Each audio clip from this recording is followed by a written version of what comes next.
Hey! This is Jesse the Body Ventura. It's the season now to look, smile, and love each other. And there at the Workers Club, you're doing just that. Times have been tough, no doubt about it. Tough on all of us. But you know what? So be it. The Workers Club. I love the name.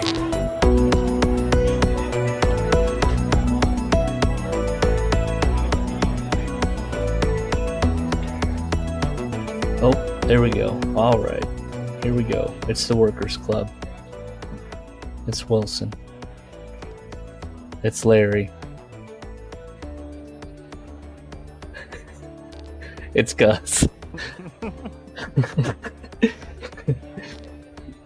Any business?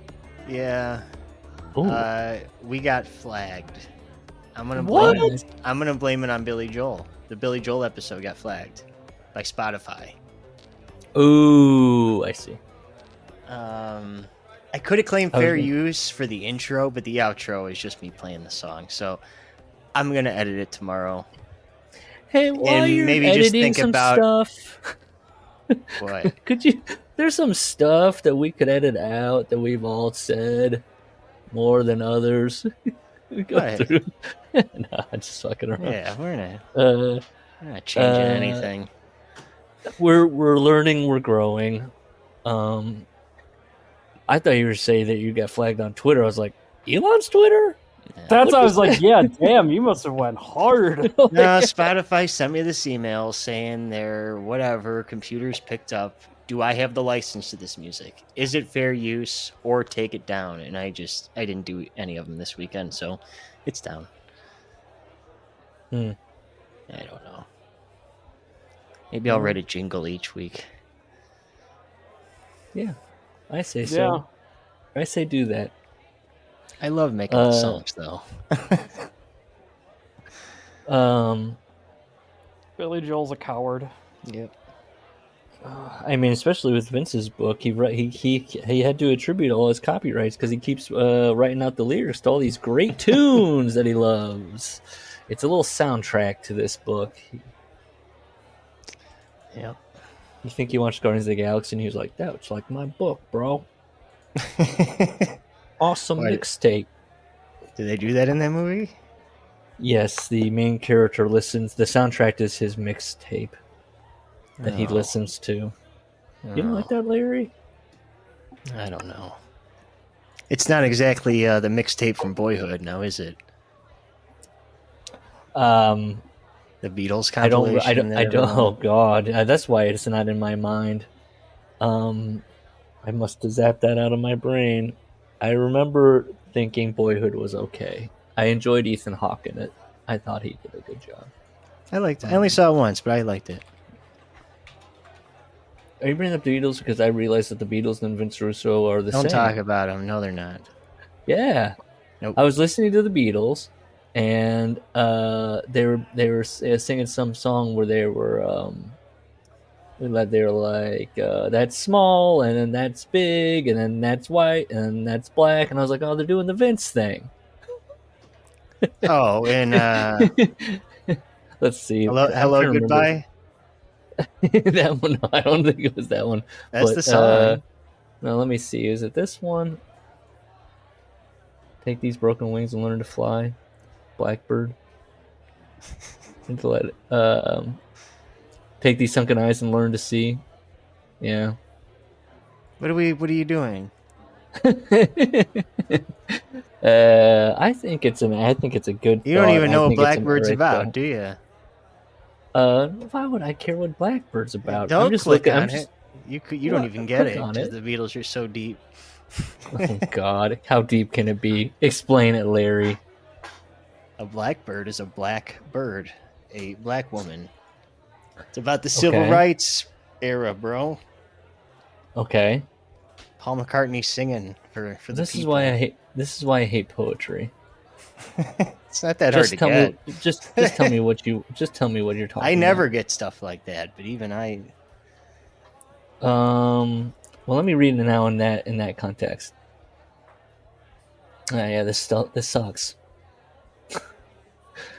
But yeah, Vince Russo and the Beatles, same thing, and I'm glad we all are on the same page on that. Should we get into it? Do we have anything other than I don't know? I think Colin loves it when we talk about modern stuff and what's in the news. The WWE's the indie making thing. the WWE's making the territories again, right? That's what I read. That the WWE is now the NWA. That's what the mutants are saying. Because Paul's such a territory mark, unlike Badman Vince, he has to. Very nice, very cool. This won't backfire at all for the people. I'm ready that enjoy for the Vince's entertainment project. I am that too. also came out today. I hope he destroys what he created. I hope it's girls in bikinis shooting guns. It's gonna be. Yes. I mean, what possibly? What? Give in to your, inner Full desires. Americana. Yeah. Has Got the Vince pulse. texted him? Who? Hey, Vince Russo. Oh. No, Vince Russo texted No. Vince. Vince He Russo is like a would. nobody in the scheme of Vince's life. Like, Yeah, he wouldn't have his number. You think he's changed numbers at this point, and Vince Russo has stopped texting him Happy Thanksgiving or Happy Birthday, Yeah. which Vince was responding with THX every time he said thanks.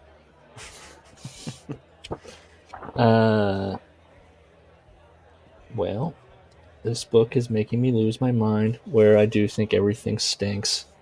I'm seeing everything through the lens of a if Vince Russo wrote a book, if he was paid money to be creative, everything must stink.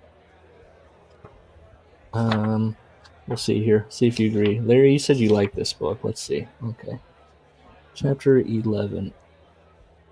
Barry Bonds and Tom Glavine's brother. All right, I'm entering a state right now because I just thought to myself, how Jerry Lewis pronounces that? Tom Glavine. Thank you. Thank you. I'm lifting off, and the funny is coming. I had something real weird happen. I'm going to derail the show right up front here. I'm here to talk about this. It's in the joys of homeownership. So, and this is a day after my bathroom sink faucet just blew straight up in the air with water shooting out. What were you doing to it? Carrie was brushing her teeth. Oh. I fixed that. One day later, I get in the shower, and I see the shower curtain is like whipping in the wind. Somehow my shower is now blowing at like twice the pressure it used to. It's like an animal shower. Animal shower. That you'd use at the zoo. I gotta buy a new one now. I don't know what the fuck happened. I thought my wife put that CLR in it, like to clean it. You ever see that on the infomercial? Yeah. But she's like, why would I do that? I said, that's a good question, but I don't know what else would cause my shower to start blowing twice as hard. Someone's messing with your pressure. They're trying to pranking you. They're ribbing you. Or I fucked everything up by fucking with the faucet. That's true. That might have something to do with it. It's the alphabet agencies. Maybe you got so much pressure just in general. That's why the faucet blew. Now your shower sounds like it's next. I didn't even connect those two. This is why I run things by you. You might be built like your whole house might just go up under a big geyser. Yeah. By the way, yes, Larry's house is over the old fountain, the Yellowstone. It was built. Why am I forgetting the name of it? Old. I want to call the Old Yeller. It's not Old Yeller. Faithful. Old Faithful. Old Yeller at Yellowstone. Yellowstone. Get through this book. I'll try. I should Gustum on my pages, and he was not thrilled with the amount of underline. There's a lot of notes. Barry Bonds hit 713 last night. Number 713. Gotta use him on the Yankees, am I right? Yeah. Let's go Sox. Anybody? God, I hate sports right now. I watched. We're derailing again. We're not going to get through it. I watched a little bit of that Red Sox, the 20th anniversary of the 2004 comeback. And I tried my best. I really caught myself, and I was like, because I found myself going, nah, this was when baseball was really fun to watch these years. Yeah, I missed some of these guys. And I went, shut up. It's fine. Everything's fine. I mean, like everything, you got Kurt Schilling sitting there. His brain has turned to mush, Kevin Millar, weirdly, even though he was born and raised in Los Angeles, because he went to college and now lives in Texas, adopted that as his entire persona. That's my two that's my two bugaboos. One guy is a racist, and the other guy is adopting a fake personality. It's the same to me. It's 1-to-1. I don't like that Kurt Schilling hates Muslims, and I don't like that Kevin Millar says, "Holy shooting lizards, brother!" What does Kevin Millar do? Is he an announcer? No, he was our first baseman. He's a baseball. No, but player. I'm saying, how do you know he says these things?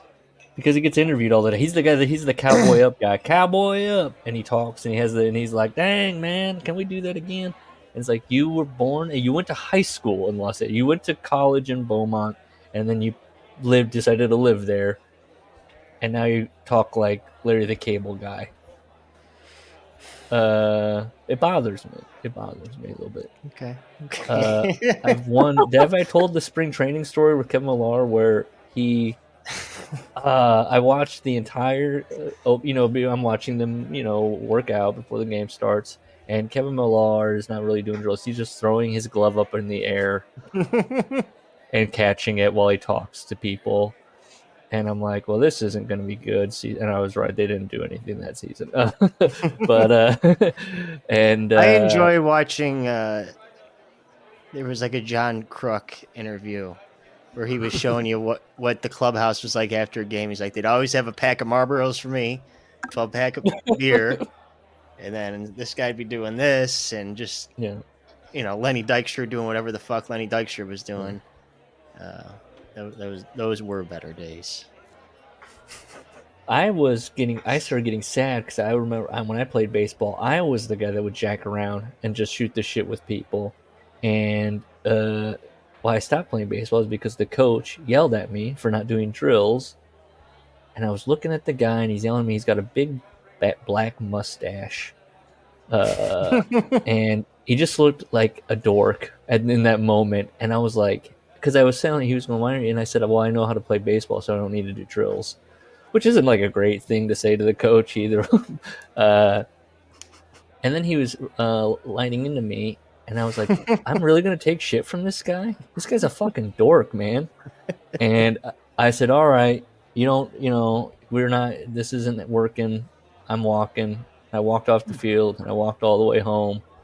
And my mom was like, why are you back from practice? And I said, I quit. And she said, oh, that's good. I don't have to drive you there now. My parents did not care about sports either. Yeah.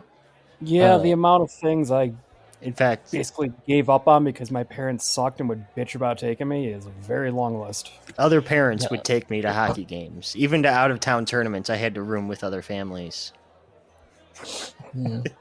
It's... And it's not like our parents had like the internet to like jack off on the like when they were coming up. So what the fuck? That's true. Well, I was probably spoken about in hushed tones, I bet. I never really thought about it. You were the special The other kid. parents were probably just like, oh, this poor kid. Uh-oh. Well, I know I used to have to watch NBA on NBC in my room because it was I didn't want to have to listen to sports. Oh, how do you watch this? That's exactly how my mother sounded. She had a smoking, and she sounded like Carly Fierstein. God, sports. You look like just my mom. But no, I was getting upset watching Ken Muller do this because I was like, so I could have gone pro. This is what this guy's doing. And sure enough, so he did. Oh, the tossing up the mitt. Yeah, you've told this story. Yeah, where then he ran to first to third, and Yeah, one yeah. guy in the crowd, get that guy a donut. He was winning. Oh. I have a heckling story, but it's not a good one. Have we talked Cleveland about Lumberjacks. Cleveland Lumberjacks, IHL, minor league hockey in the 90s. Yeah. It was like guys who couldn't make the NHL. A few teams were feeder systems, but most of them it was like beer league, a little glorified. We're playing Detroit. They have an African American gentleman on the team. This is the mid 90s, so Jerome McGinley wasn't around yet. Okay. There was a man chanting at him all game, "McGilla Gorilla." Oh no. He was drawing laughs. So he was like Triple H in that Mark Henry clip. Oh boy, wait, can we talk about that? When I came across that clip, I don't know, doing something or other. Because this was on the heels of the Carlito thing, where Carlito, apparently Carlito ad-libbed that line. You know how things go in today's modern WWE, where things are just, it's crazy. You just say and do whatever you want. You know what's funny is that joke is a joke in Louis, and it's supposed to be like a 40-year out-of-date joke. Mm-hmm. And they're still doing it. I mean, so you think Paul Levesque watched Louis and filed that away? We're just not on a higher level. This is like Blackburn. It's the episode with David Lynch in it. Yeah, I don't know. But so I saw that clip with Triple H. Yeah. Was he was he the character Triple H ad-libbing being racist to Mark Henry, or is that just naturally who Paul is? Well, listen. The other interesting thing, did you see Lashley's quote? That was insane. Yes, I did. Lashley had an idea that what a weird thing that he would pitch to Paul that he thought maybe Paul would like. But you know what's weird is that's the exact same. That's the 2003 Booker T angle, like to a T. Yes, it is. Yeah. Inside the company, they say no. You're not quite getting it. But yeah, that's why, guys, you need a Booker. What are we doing? Or do you think he was just playing to Paul's prurient interests? Yeah, weird. Gunther, the German guy, Austrian guy, was like, Damien Priest was like, I know a thing Paul will go over the moon for. Let's see. So Vince Russo is a San Francisco Giants fan, and he's a Barry Bonds fan. And I guess this is, when he's writing this is when Bonds is breaking the record. Any day now, one human being, one great baseball player is about to accomplish a task that is simply legendary. And he remembers back when he's 13 years old. He's watching Hank Aaron break Babe Ruth's all-time home run record at his grandparents' house. He's, That's weird. So he's from Atlanta, kinda? Even before wrestling. Are you accusing him that he did not watch this on national television? It's a Sopranos quote, but what do they call it? Something country where there are no Jews or no Italians. And, it's the South. I'm just surprised that...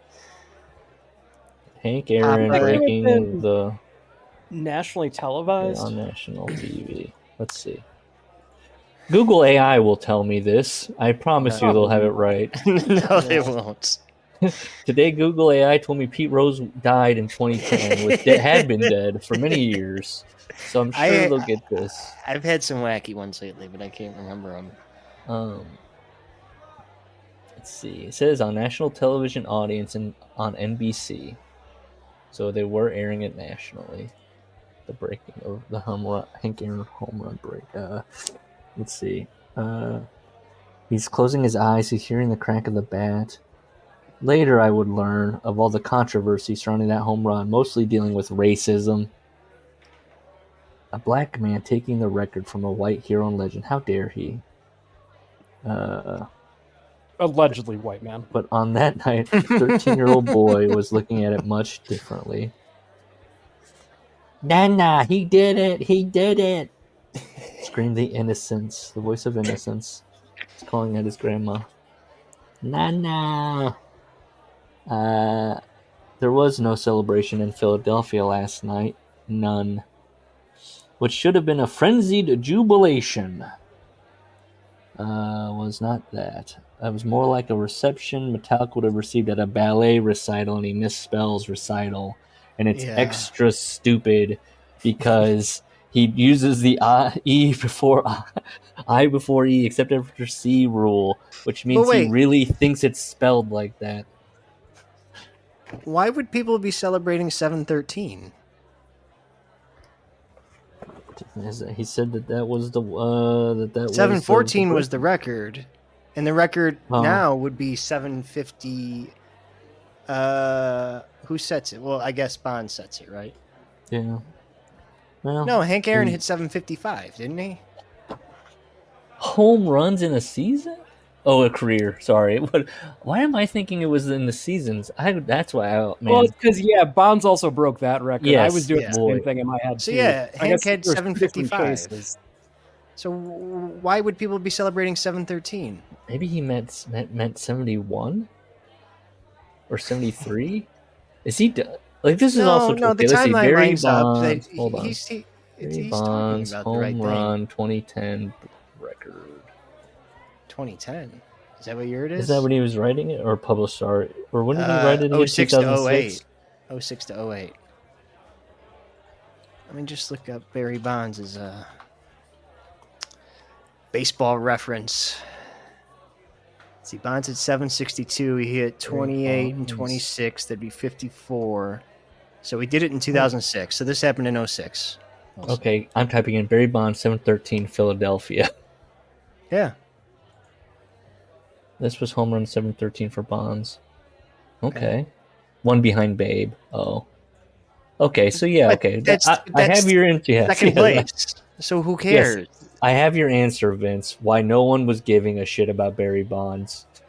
He wasn't breaking any record, and no one knew in the crowd that he was now one behind career Babe Ruth. That's why. Okay. Problem solved. We answered it. So he misspells recital, and it bothered me. Okay. So he ponders now Nana, his Nana. What was her reaction would have been? Would she have booed this man? Would she have become God, the Almighty herself, and judged Barry like the 25,000 plus crowd at Citizens Bank Ballpark last night? Would she have hurled vile and hateful accusations at him or thrown a syringe his way onto the field for that matter? Man. People were throwing syringes at him. That would be just... That's funny and good. Man, I hate what we've become. Yeah, I wrote, he did steroids, Vince. I don't know what to tell you. What is that? What? And how is annoying? Oh, how annoying is Vince? Oh, he gets pretty annoying here. So he's thinking about Barry Bonds, and he's like, I'm not Barry Bonds. Just kind of like how he had written somewhere. I don't know if it's coming up or after. I'm no Pete Rose. He's no Barry Bonds either, but he knows what it's like to be scrutinized. And everything wrong with wrestling Vince Russo did. Everything right with it, he had nothing to do with. Day in, day out, I get judged by others who don't even know me. And it stings. And this becomes a theme of the book because he brings it up a couple more times. You don't know me. How dare you talk about me, talk about my work.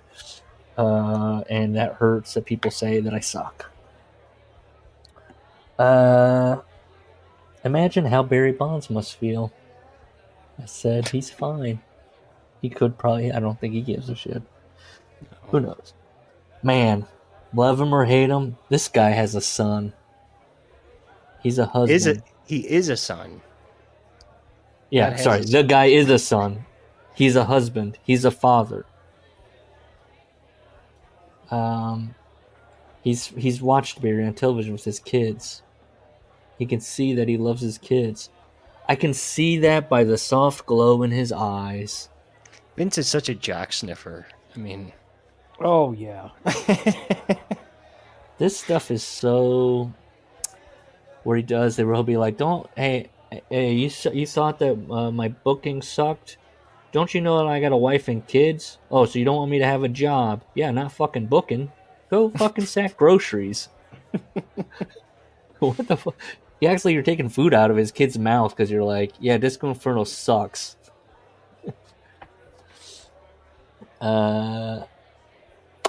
Let's also not forget that through it all, he's still mourning the passing of his dad, his hero, Bobby Bonds.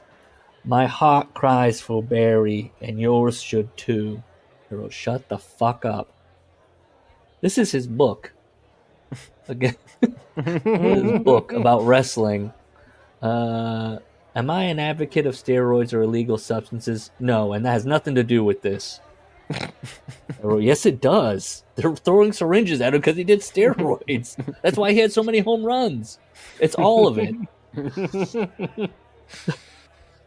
Before you point out that splinter in another man's eye, pull that Louisville. Oh, this is so sweaty. Before you point out that splinter in another man's eye, pull that Louisville slugger from your own first. I just can't imagine Jesus Christ himself sitting in those stands last night and hurling verbal bomb after verbal bomb at Barry, along with the rest of the bleacher bums. Can you imagine that, Larry? Jesus up there in the stands. like angels in the outfield. Throwing a syringe at Barry. Cheater! He's still Why mad do about our- the strike. Why do our hearts tend to hate? We read this book. Boom. Got ya. Why is that the norm? I don't know By the why I way, wrote this. I couldn't resist the urge. I was a little testy today. I did correct Russo's short-sighted tweet. I saw that looking back on that, and I was like, oh, yeah, Larry and I are on the same page. Short-sighted. You know what he kind of reminds me of? You'll like this because you like The Sopranos. You know when Christopher people do the Christopher impersonation where he's like, hi, I didn't. When I read Vince Russo, sometimes I kind of picture that kind of like, I promise. I'm not high, I swear. You killed the fucking dog? Gus, you watching that shit or what? No, not yet. God damn it. You gotta wait until there's a Patreon in like 15 years. You know, and what's a we'll- bummer? Because I saw Gus's request for trash TV. The wife tried to get one of the MILF Manor ladies to give me a cameo, but she canceled on her. I had that. I had somebody cancel on my request, and it was because they knew that I was fucking around. And Oh. I don't know what I'm sure your wife didn't put anything other than maybe she put something like Larry's really horned up for you, and she was like, ugh. No, yeah, this guy. I was making a lot of requests too. A lot of. Who was it for? It was a guy named Uncle. Hold on. Oh, here. no. Let me pull this up here. I log in. Oh shit. What's his name? Oh, you know, Not that is Uncle a good Cracker. It's a good idea, though. Just to hit up the most remote person on there and know nothing about him and just have him wish your friend a happy birthday and nobody has any idea who they are. I've had one, and then another one got canceled. I got Joey from Joey's Super Cool Food Review World Tour. You know who that guy is? Nope. No. Let me send you the YouTube link. Make sure I'm getting this right. Hold on, I'm getting my little verification code. What? We couldn't something. Yeah, this is the code, is it not? Copy. Oh man. Oh, I see. Hold on. We're there. We're 0. Why is it not doing this? This is tech. Oh, that's because the space was in there. Okay, I got it. It's all good. On. Hold on, Skip. I'm here. I'm there. I've got it. Orders. It's Oh, redacted. He canceled his. He's not on Cameo anymore. Interesting. I'm gonna send you the YouTube link for this guy. It's Joey's Super Cool Food Reviews. Or not. I might be. I think they're super cool. I don't want. It's super cool world tour. Joey's. Do you not know who this is, Gus? No, I'm not. I'm not into Joey's like World. YouTube or internet personalities in the Oh slightest. boy, Like, I won't put this in the Discord. that Then. whole culture, I think, is just. Colin, we're getting derailed again. Hold on. I would buy an otaku cameo if I could. I was thinking that actually. I was literally thinking. I mean, I it's bought an okay. Eric the Midget cameo, but before cameos. He just did it on his website, and he called my best friend for his birthday and sent him a signed 8x10. Oh, why don't I? You said the midget. Yeah, Eric the Midget. Who am I? I'm thinking of high pitch. You're thinking high pitch, yeah. You said, and I was like, hey. I thought you were doing okay, an so I Eric the sent you Midget the link. impression. Yeah. So I sent you the link. Now, if you want, can you see this guy here? Joey. Okay. I got it. I'm looking at him. Okay, and he kind of like he likes. He's to a make lot, me- huh?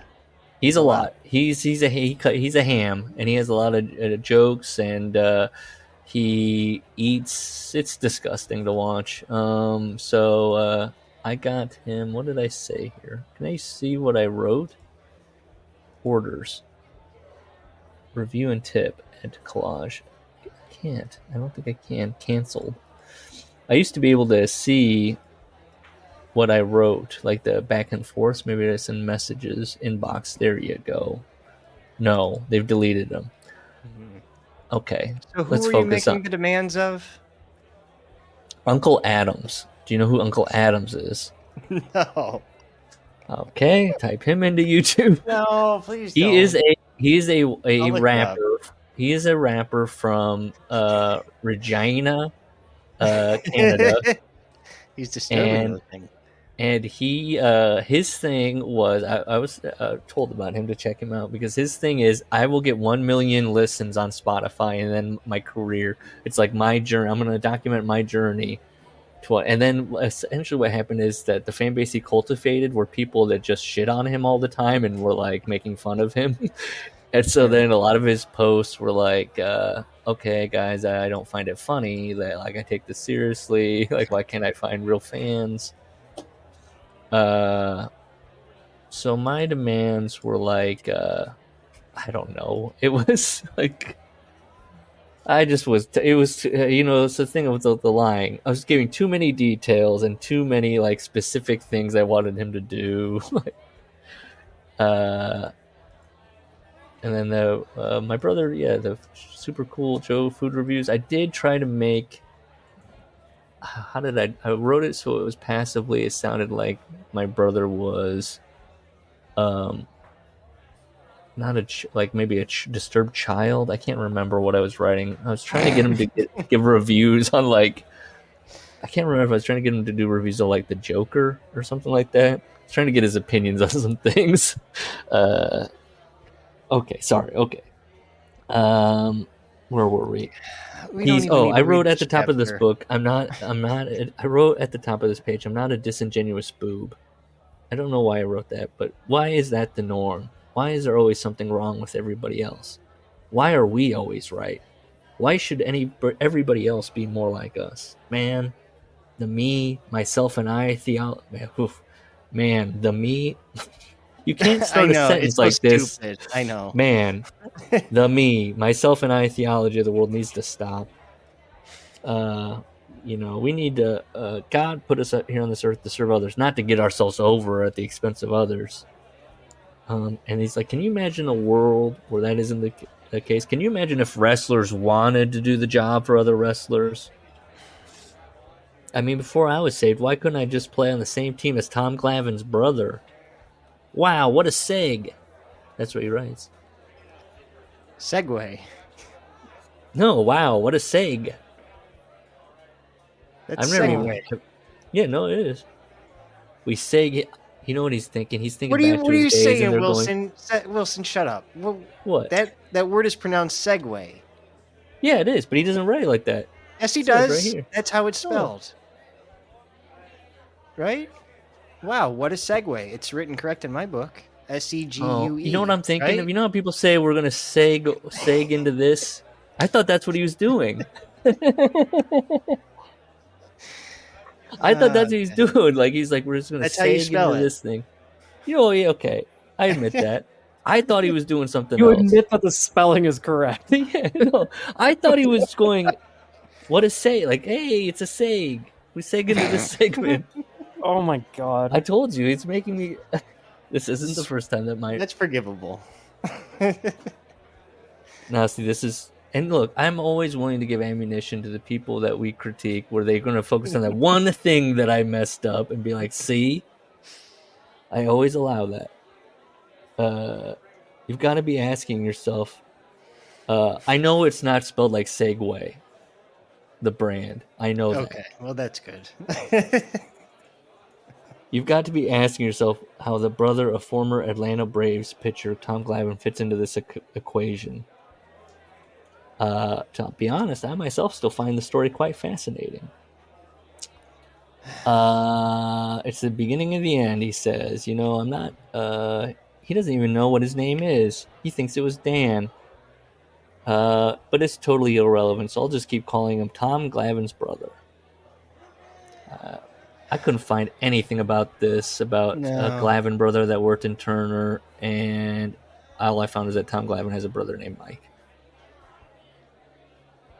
The end. This is him talking about standards and practices. So remember all that Barry Bonds and now Tom Glavine. This is about standards and practices. He says Vince called Bonnie Hammer at USA Network, and that's anytime they ran into any kind of problems, Bonnie would hammer it out. You know, he says, hey, ratings equal money. Right now in my head, the OJs are screaming in my ear, money, money, money, money. You know how that song goes. I do, but... Money, money, money, money. It's money, money, money, money. Was it a Southern thing? Real quick, I'm still pissed at Billy Joel. You've sold out Madison Square Garden how many fucking times, and you need your fucking robot lawyers to come after us? Fuck you, Billy Joel. Fuck you. Sorry. Just had to restate that. Go on. Well, we all know what Billy Joel's best song is. It's Uptown Girl. You know, when he's bopping? Yeah. You know? Yep. Like back in the day, you know? Back when people used to the doo-wop. You like the doo-wop, Larry, and you like Billy Joel when he's doing the doo-wop. Well, that's more For the Longest Time. That's the doo-wop It's a lot song. deeper than you think, because he's actually kind of commenting on the way things used to be. And he liked it, and he wants it to go back that way. You know, there used to be a time when cops wouldn't even pull you over for being a little bit tipsy. Klosterman chapter? Doesn't he have a Billy Joel chapter? I think he does. He would be a guy that's like, you know what? Let's examine him. Now you say Chuck Klosterman, but I'm picturing Malcolm Gladwell, so that's where I am mentally. I'm picturing Chuck Malcolm Klosterman's Gladwell. good to picture. Well, I should be picturing the correct person with the name, but instead I'm picturing an entirely different off. Was it a Southern? Okay, so TBS. He's like, what's up with TBS? Was it a Southern thing? Was it a Ted Turner thing? Or were they just dumber than Tennessee Tuxedo's sidekick, Waldo? And he quotes the show. Duh, I don't know Tennessee. Should we really say the A word on television? Which brings me to another point. Why did Tennessee Tuxedo...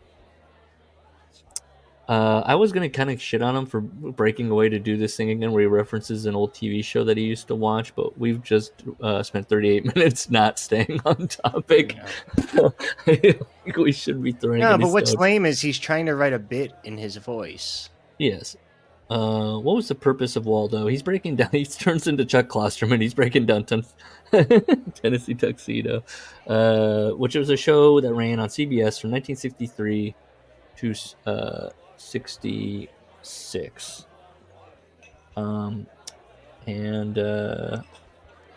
Vince was born in 61, so I can't believe this thing imprinted on him, but maybe it did in reruns. Let's see. Waldo surely didn't help Double T get the babes. Hey, Waldo, I have 2 words for you. Gastric bypass. Oh, yeah. So he's kind of making fun of the walrus in a cartoon show. And I wrote, this fucking sucks. Now, being a Christian, I really want to believe that TBS had higher values than other networks.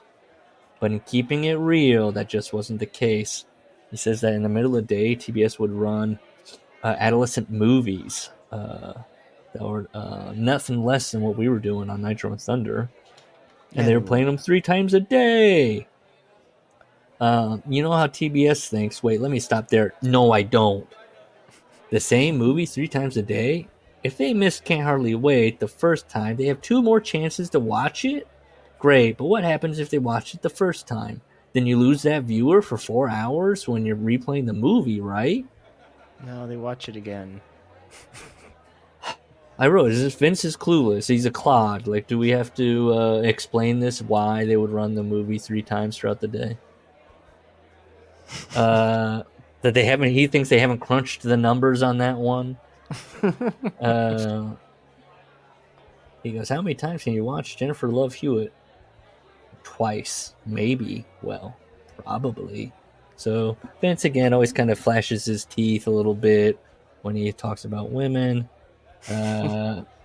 He's kind of like clutching himself, and don't get tempted, Vince.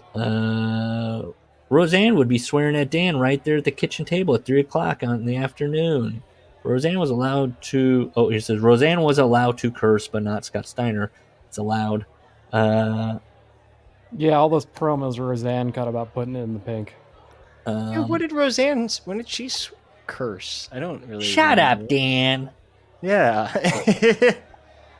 Dan, it really sucks when you say something like that. And that's about it. What do you think? Yeah, Roseanne was saying. Dan, you bitch.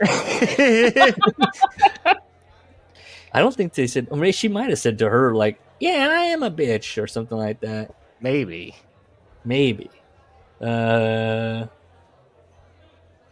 And he was told by TNT and TBS because Nitro's original programming is why they're allowed to swear. Or no, Nitro's originally programming. That's why their syndicate Roseanne's running. That's not theirs because Nitro is their property. They don't want swearing on it. And he says, "Do you get that?" Roseanne wasn't also marketed towards children. It was. There weren't any Roseanne toys. I know. I would definitely. Oh yeah. Dan. Honestly, yeah. Let's do a full set of. Do a Kickstarter. We're just making the Dan, nobody else. Yeah. We sneak in DJ. You'd have to put DJ in with the Dan, so so the DJ one gets used at all. Oh my god. I would also, I do like Lori. Is it Lori Kilmartin? What's her name? Kilmartin? Something like that. Gil Martin. I can't remember. The guy that played the ant. Do you know who I'm talking about? Laurie Metcalf? Lori Metcalf. Yeah, close. What did I say? Laura Kilmartin? That's close, right? Sure. Yeah, her. I would buy the ant one. I like her. I found something really disturbing. I'm going to send you guys. Oh no. A Dan action figure? Yeah, kind Oh, of. good night, honey.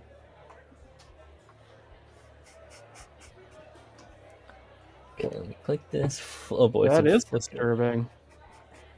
That guy made it. Oh, That's, it's like the old Pee Wee Herman or Urkel doll. It's like that, or the Macaulay Culkin Home Alone doll. His it's legs disturb me. Yeah, it's it's something. Wow, he's a Face super work fan. He's is, got the blanket and everything. That's top notch. It's Dude. creepy as shit. But then he it's has top-notch. also 2 Alfs. So Alf wasn't in that show. You know what's crazy? There was actually a person inside of the Alf suit. That's not Oh, crazy. shit. I would hope so. God help us if it was a Well, I thought it was like a independent. Muppet. Oh, you no, thought it was a there's a- puppet? There's a very, very tiny Hungarian man inside. Well, I think behind the couch, it's a puppet, and then when it's walking around, it's a little man. Okay. What do you think he does with the Alf and the Dan toys? I think they kiss. I'm thinking that flannel comes off. Yeah. Yo. The Alf was like, I eat cat. What do you want to say, cat? Wait, sorry, take that back. Dan's a guy. So now we're Why would he say booking, that? rather than dealing with Russo's book, or booking Dan and Elf It erotic doesn't fiction. make sense. Sorry, let me workshop that. All Dan's a right. penis. Woo.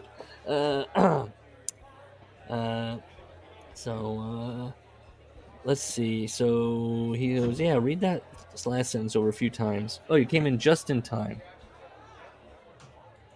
A blanket? Maybe I changed it distant typo. A great story. Woo! No.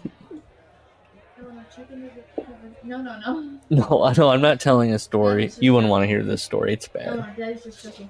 Go grab your snuggly. My dad. Good Love night. you. Love you too. Hi. Yep, there they are. Hello. They're nodding. They're waving.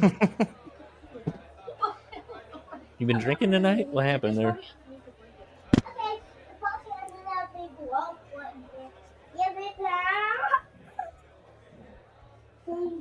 Yep. All right. Story, Dad. Hold on. Is Larry recording? I'm telling you, this isn't over, Larry. What? I'll see you Oh, tomorrow. have we been recording this whole time? I thought I hit Yeah. pause. That's okay. Whoops. It's okay. Take your time. There it is. Okay. I don't Just- have a family, so I can't relate. Yeah, you just stare into the camera, this blank face. Just don't even know. It's odd. So he's gonna list some storylines that were rejected. Let's just get there. Hold on. No. No. That's it. No. That's where we're at. No. We gotta get through Because this guess book. what? Six in the City was in the TBS lineup and it played I 16 know. Who times cares? a day. That's why it was on HBO. Remember? They weren't You know what they showing are, Larry. tits and Don't stuff you in dare- that, were they? Her. Never watched. Do we really want to get into Sex and the City rant? I've seen No, every that's episode. okay. Even if Russo was given free reign with no censoring, do you think that changes the quality of what he's able to do? No. I made that note as well. What extra ticket is getting sold here with these ideas that he throws out? What's these ideas that were so golden but then got muddled up by the dastardly standards and practices? Larry, it's more like double standards and practices. Oh, I see. I get it. See how he wrote that there? Clever. So he wanted a rule book. There was no rule book. I would ask for the guidelines in print. What we could and couldn't do. I never got one. And you know why? Because if they did, they couldn't change the rules as the game played on. Do you know how hard it is to write a show without knowing what you can and cannot put on the show? It would not be hard. No, not at all. You would just, if you had any sort of reasonable, that's every job. You don't run everything by everybody all the time. You know what, Yes. the parameters of your situation are, and I mean, there's not like pro wrestling hasn't been on. Pro wrestling has never been on TV. So he really was kind of just out there in the darkness going, what can I even put on TV with pro wrestling? It's no established formula. It's he's out there. He's wilding out. Things that, let's see. What does he say? What does it say? Okay. Okay, so they're censoring him. Things that not even I, in my wildest imagination, a Christian, he didn't write that part, would have ever deemed as possible red flags. Okay, so here he goes. Here are some things that got red flagged and messed with. These are from the mind of Vince Russo. The NyQuil incident. So Scott Hall and Kevin Nash were going to show up on Nitro drunk again in the storyline. We're talking straight comedy here. oh god, You remember Larry, the character Drunk Scott Hall. Remember that comedy character Drunk Scott Hall? People acting drunk is always comedy. If two wrestlers showed up drunk to the show, that wouldn't be a good message for kids, said Standards and Practices. Okay, I can see their point. Except that I saw Archie Bunker get drunk all the time on All in the Family in 73 and I was 12. That was a comedy bit.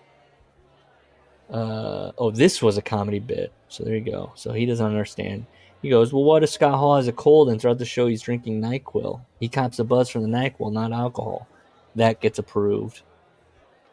And he says... alcohol, is it misspelled in your book? I didn't even pick that up. Alcohol.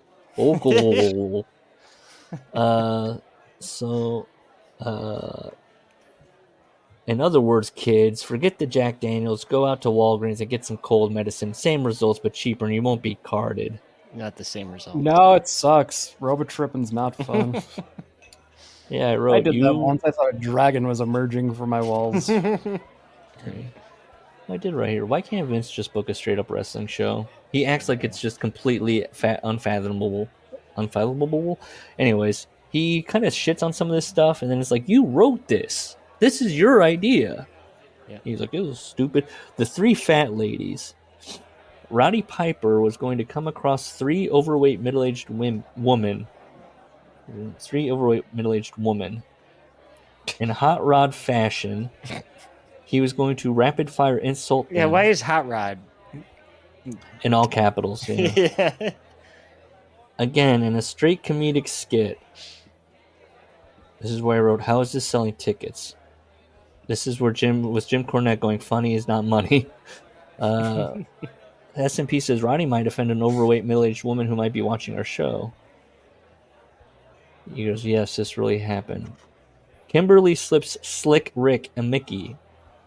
Without remembering the exact setup, and there were a lot of things I wanted to forget and have forgotten about WCW. Convenient. We wrote a skit, and this is where he goes, now, he's already used this word, but now he goes, you see, it was a skit. Wrestling isn't real. Kimberly Page slips a Mickey into Ric Flair's cocktail to knock him out. Whereas Kimberly was allowed to do that, we just weren't allowed to show her to do that. To show her do that. And then he just goes, what? Why not just show someone how to make a bomb on the air? Right? He doesn't understand why that's not good? I'm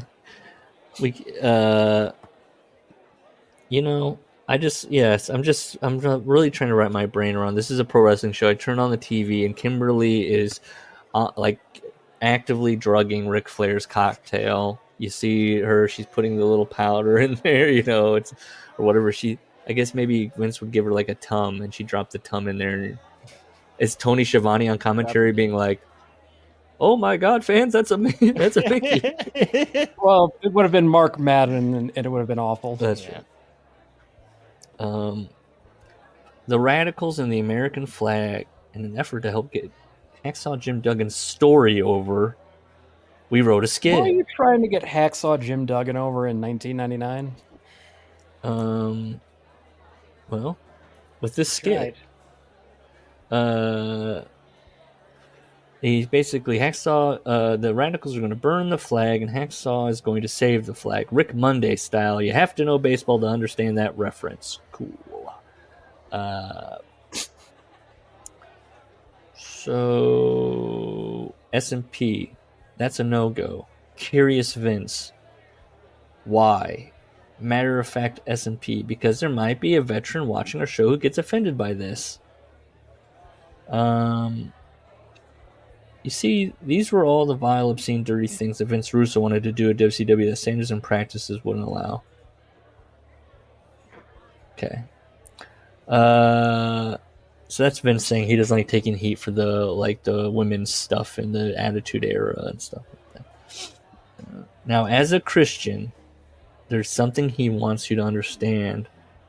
This is a damning all those paragraph. horrific things I did at the WWF and wanted to do at WCW, many of which I looked at as strictly comedy. Yes, even the Mark Henry incident with the transvestite, but not the hand. I had nothing to do with that butte. And see, that's butte, not say. That's kind of where I was at with seg. If we could Yeah, go back to that, I saw here. butte and I was like, oh, so he's just going seg. Am I? Natural So just again, hand to God. Segs here. Hand to God, Vince wants you to know the women's stuff and all that stuff.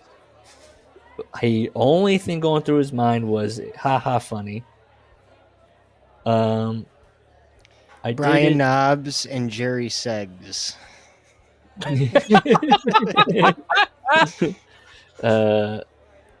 I did to draw.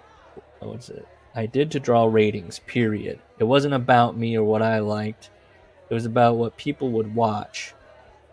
It was our job to feed them what they wanted, plain and simple. You have to remember, at the time I was in my mid to late 30s. You have to remember, he was in his mid to late 30s. Why does he just say how old? I guess he's just covering that 40 years.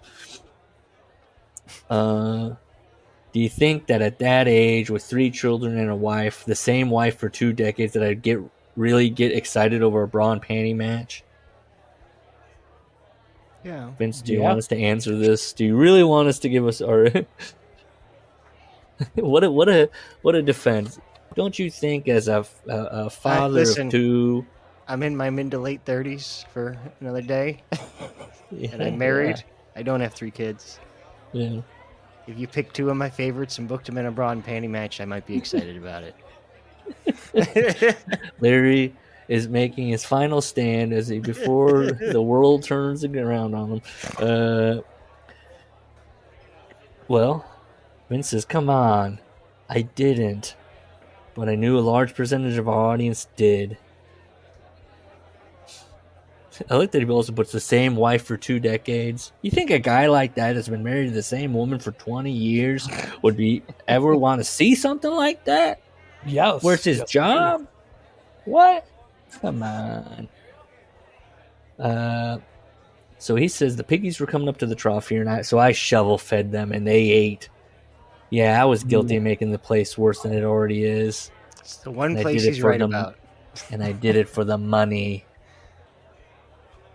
Today, with God's grace, it's just not in my nature to write those sort of shows. Today, I write every word in praise and glorification of His name. But he's about to write those shows again in like a month. Yeah, why?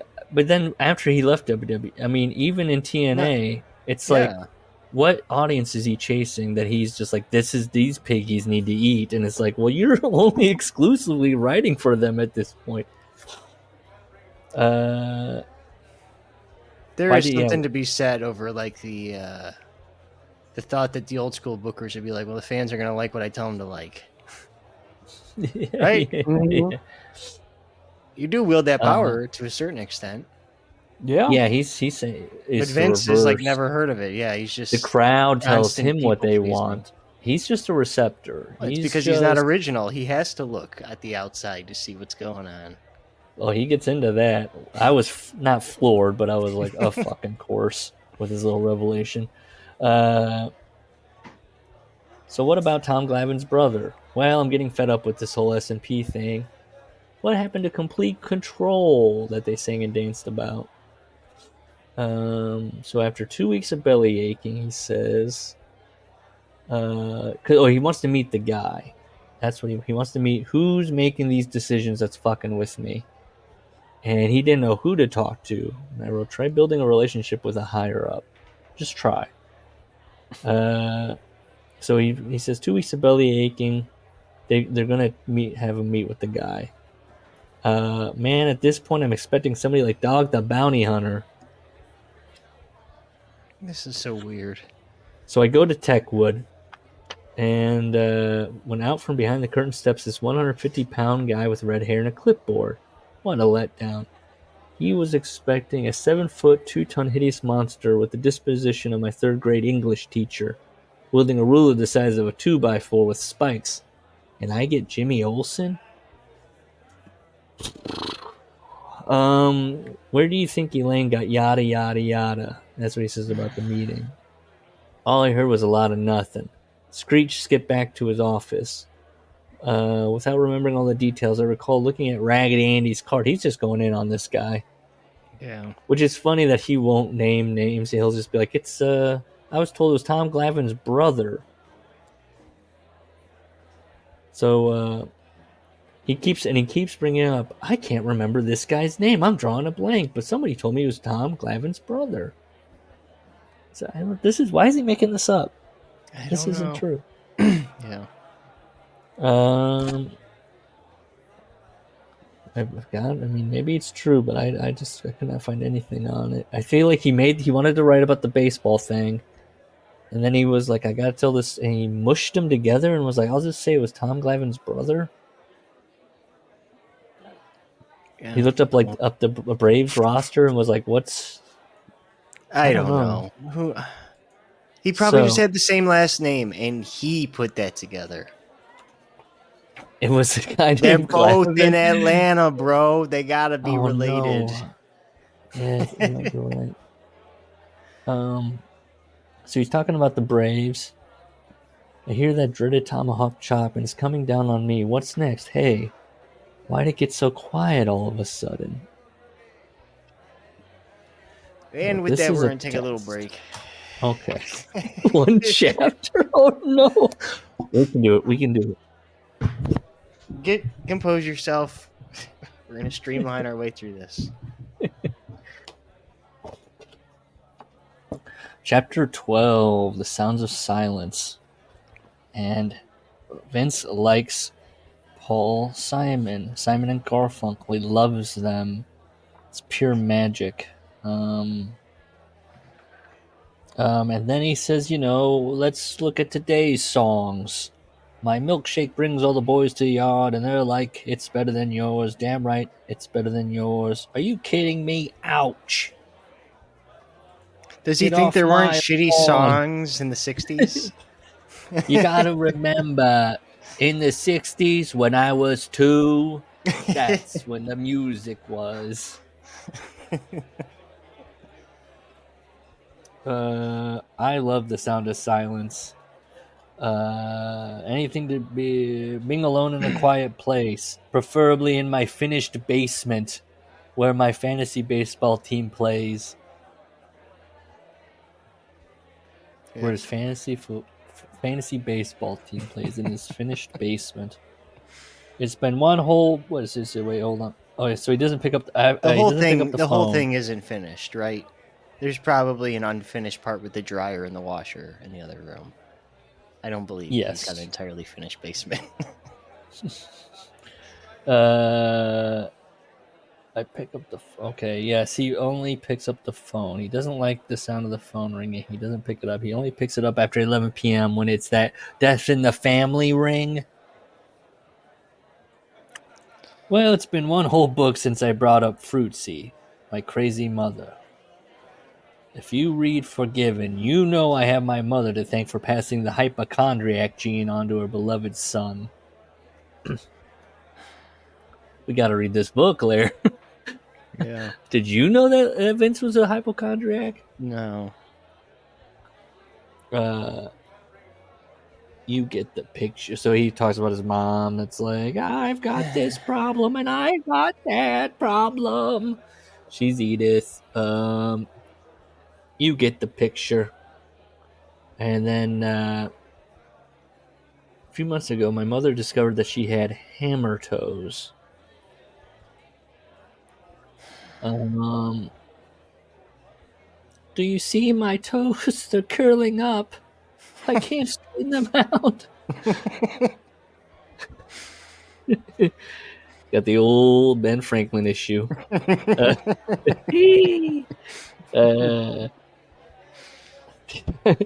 So he goes, Dad, I have an idea. The next time she's down, she's standing in the driveway, back the car out over her toes, and that'll straighten them right out. Straighten them right out. This Sorry, is like I said straighten. This is one of Sebastian Manicotti's rejected bits. That's as bad as what I've said. My parents love him. Yeah. This is terrible. Yes, it is. It's Everybody Loves Raymond. It's his favorite shows. But yeah, Vince Rice, it will strengthen them right out. So he gets confused. He loses. It's straightening them out. So let's say J.J. Dillon was his first contact in WCW. I told him I might be interested in writing, not booking. Let's see. And then JJ went to Bill Bush and said, Vince will do the booking job. And so it's about 4 weeks pass when he starts getting paranoid. JJ and Kevin Sullivan were having private powwows. He's doing the thing. He's claiming he's doing the thing where he walks around the corner and they see him coming and they stop talking. They separate out. They fan out. And I just imagine Kevin's in in his letter, his sweatshirt and his tights and no pants every time. Yeah. and who's the other? Oh, JJ Dillon. JJ Dillon's the other one, and they're conversing, murmuring, and then Vince Russo goes, "Hey, fellas, did you catch that Giants game?" And they're like, "Yeah." The truth is, this is a Vinceism now. The Russoism is that I admired and respected both of them. Everybody that shits on his head, he thinks, I respect you. I love you. That's very good. Good job. Cut a Polaroid. I did. That's worth $5 right there. So, JJ and Gary Juster. I've heard Juster. Are we sure it's Juster? That's what Cornette calls him, and he worked with him. Let's see, Cornette. Gary Juster. It might be his voice. We're spending a lot of time with Bill Bush on a daily basis. The fact is, many purists weren't big fans of my style. What? You ask, what was Vince's style? Entertainment first, wrestling second. And he talks about how he loved all the big characters, larger than life characters that were entertainers first and wrestlers second. What does he say here? It's just a matter of time before you start thinking that there may no longer be a spot for you in the business. That maybe time was passing you by, and being that you really didn't understand the style that was much different from the style that you came up on. So Vince is so funny, right? Does he not realize that he's just clinging to his particular? I mean, he started the chapter off doing the same thing. Yeah, with the songs. Yeah, he can't. I mean, he wonders. He ponders in this book, why have I not been called back into wrestling? Why am I? It's always I slide in there, but I'm fired, or why am I on the outside looking in? Because you're a pain in the ass to work with. He refuses to adapt. Yeah, refuses to adapt. He's always Vince Russo. I don't know. Bill Watts is always Bill Watts, though, right? Should we really be? I don't know. Should we string him up for always being Vince Russo? We all know who really adapts with the business, and that's Dave Meltzer. If you stop learning, you're not with the times. And that's why Dave can fold his arms and smugly sit, as he fires off that tweet. About the star ratings again, which was the hot topic today. Yeah. Oh, God. It's out of infinity. I think if you grab every tweet of his where he bickers back and forth and put it into a book and the size of that thing, and you dumped it on him and be like, that's just you addressing the star rating thing. Would he still go We're with literally poisoning the planet with these data centers to house Meltzer's thoughts on his rating system for fake fighting. Awesome job, humanity. We're doing swell. I did. I heard a supercomputer once say, it's out of affinity. I don't understand. beep, Why beep, are beep. so? If infinity is the biggest, then why wouldn't the highest be 999,999,999? Why is it so low? So if it's out of affinity, Dave has never seen a good match. That's true. Read his But tweets. it's- He'll explain it. It doesn't make Oh, sense, I but he'll know, I explain know. it. This Look, has I all know. been talked about today. No. I do miss our Meltzer bot. I feel like my mental health improved drastically, but I do miss it. Yeah, you should write to him. It'd be infinity plus 1 if it was in the Tokyo Dome. He blocked Right, me if I Dave. said that. No, it's hard to get blocked by Dave, but I have done it. So. He'll tell me that I don't read. I did have an exchange where I was like, "I'm on your side." Where you got a little caddy with me, like, "Well, yeah, that's what you." And I was like, "Hey, man, I'm with you."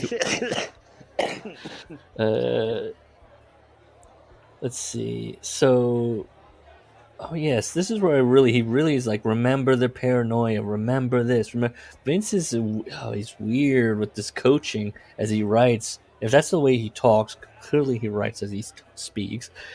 The He's already coaching been of through like, this once when he was meeting Flair and he said they were paranoid. And then he goes, well, maybe I was paranoid in retrospect.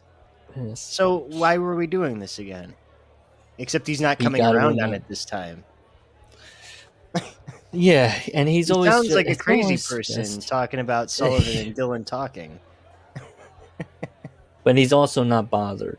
I write about this later, where it's really hammered home. This dude is a moving target. You will not pin him down. Whatever you think he thinks, he doesn't think that. And also, if you think that's inconsistent, well, that's how God made me. What do you want? It's like to pin you down, to get you to commit. Can you imagine what professional sports would be like if the legends didn't clear the way for the rookies? They would be terrible.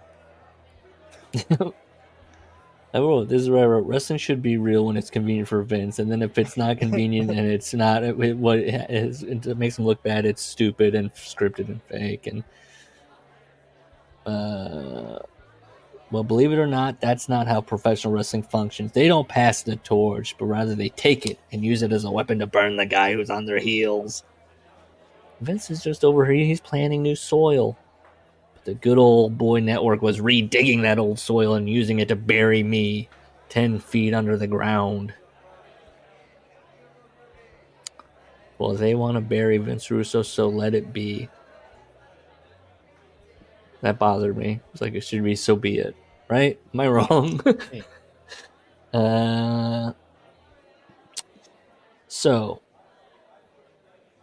he goes, all I was interested in was writing the best show that I was capable of writing on a weekly basis. My job was to write. And I wrote, that was his best stuff. That was his A game, that he was like, leave me alone. Just let me write my brilliant pro wrestling show. So at the meeting, they're having a meeting with Bush. At the meeting were all my grave diggers. Dylan, Juster, Sullivan. It's 3. And they all just say it to his face, and he respects that. And he also says, I would have preferred if Dylan had brought this up to me in private first, so he had a chance to defend himself. He's dumbfounded. And he says that's because the ratings were, that's why he goes off of ratings success. And he says, please keep in mind, please remember, when he and Ed took over, the natural rating was a 2.6. Now, 12 weeks in, it was a 3.5. Well, I looked it up. That And 2.6 was a show where it was a nothing show, right? Or it was preempted. I didn't even look at what it would He's have been. He's given a fake number when he does that. But like, I think I said, I looked up the 3.5 that he says that's 12 weeks in. That was a 3.3. He's rounding up because 3.3 isn't as impressive as 2. You got to make it almost a whole rating. Let's see. That's a fact. You can look it up. I did. You're wrong. Again, all we were looking at was And this is where I kind of just made notes about, the last big Nitro rating was a 5.7 on February 8th of 99. And then it's just a downward trend. And then, yes, he pops like a 3.4 in January when they went back to, because this is where he starts bringing up. Then it really bumped. I was like, well, yeah, 12 weeks in was Listen, when they moved to 2 hours. Yeah. Well, never mind. That was preempted. That's where it bumps. Yes, exactly. The 2 hour thing is another thing that he does with the numbers because he took away one of the head-to-head hours. Yeah. So it bumps. It's a 3 point, and even then, it's still a downward trend. That's why, Vince. That's why you're having the meeting. If you look at it, there's a pattern where it's like, and then 2.7, 2.9. Listen, the 1999 average for Nitro was a 3.66. He never hit it, so he was below the average the entire time. He's a negative war player. Yep. According to he would now, if he's listening, he nods. Well, or is he an anti-stats guy? Is he like Moneyball, Phooey? It's about grit. He's definitely anti-stats. I would bet on that.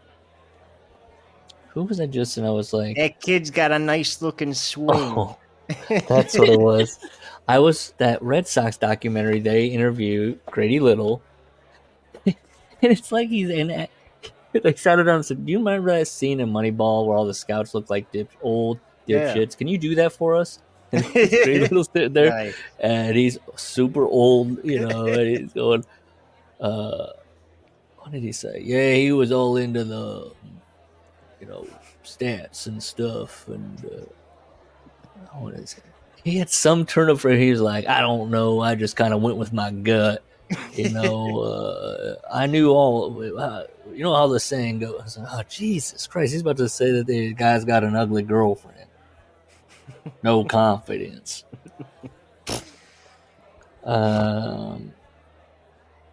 Let's see. So, according to the numbers, there was no doubt that we were going in the right direction.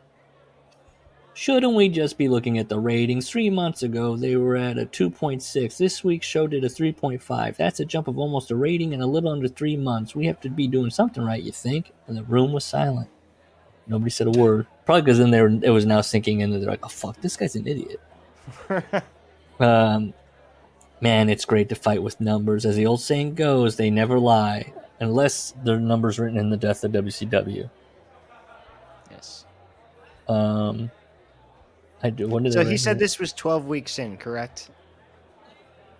Yes. The first, which would be the show. Yeah. The second show of January, I guess he's saying. Or the first show. Yeah.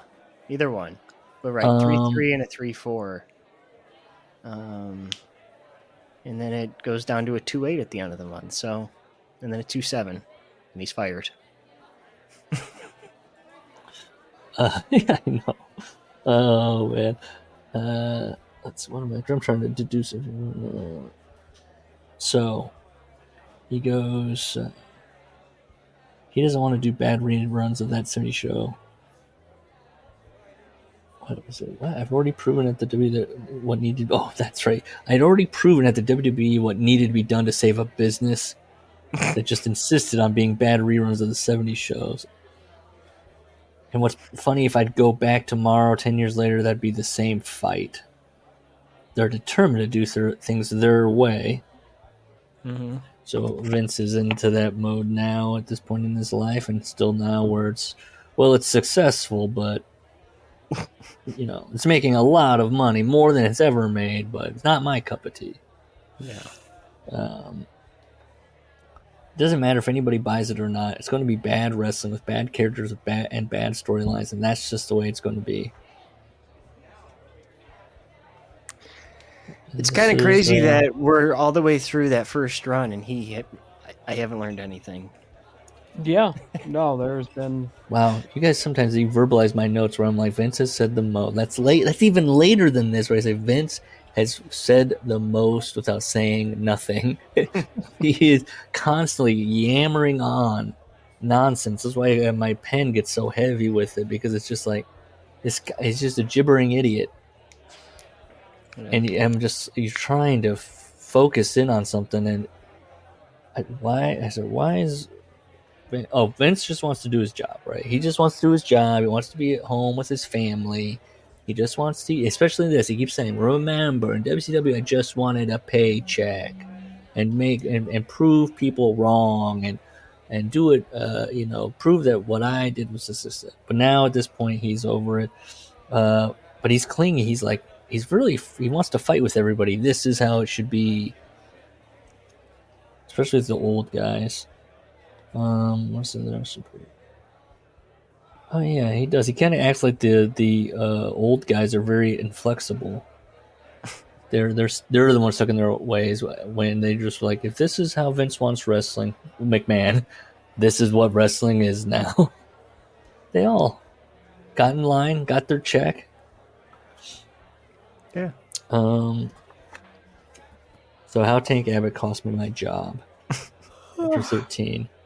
I wasn't caught in a rainstorm. I was being hit by Typhoon Mary from all sides. Is that a reference to something? Probably. Where's Typhoon Brett? Mary? He would know.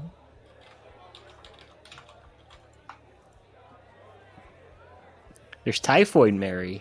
But I don't I know. mean, I could definitely think him knowing the Typhoid Mary, but then Oh, Typhoon Mary, nicknamed Bloody Mary, is an extremely damaging storm, 1960 Pacific typhoon.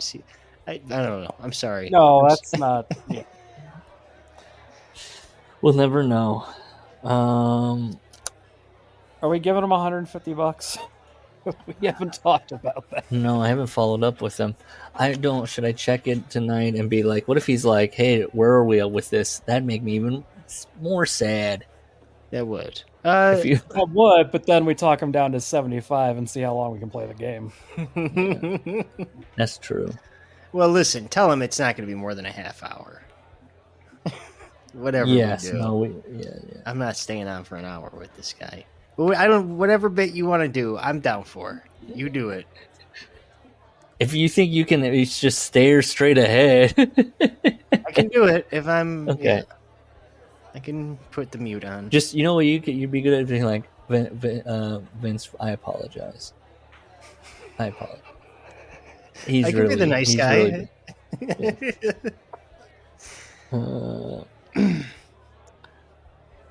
the creative team was slowly, okay. For 3 months, the creative team had slowly rebuilt the NWO storyline. Kevin Nash and Scott Hall, part of the group. Hulk Hogan is gone to be the lone wolf on the other side. Just being beset by fake technical problems might be funny. Yeah. Could be.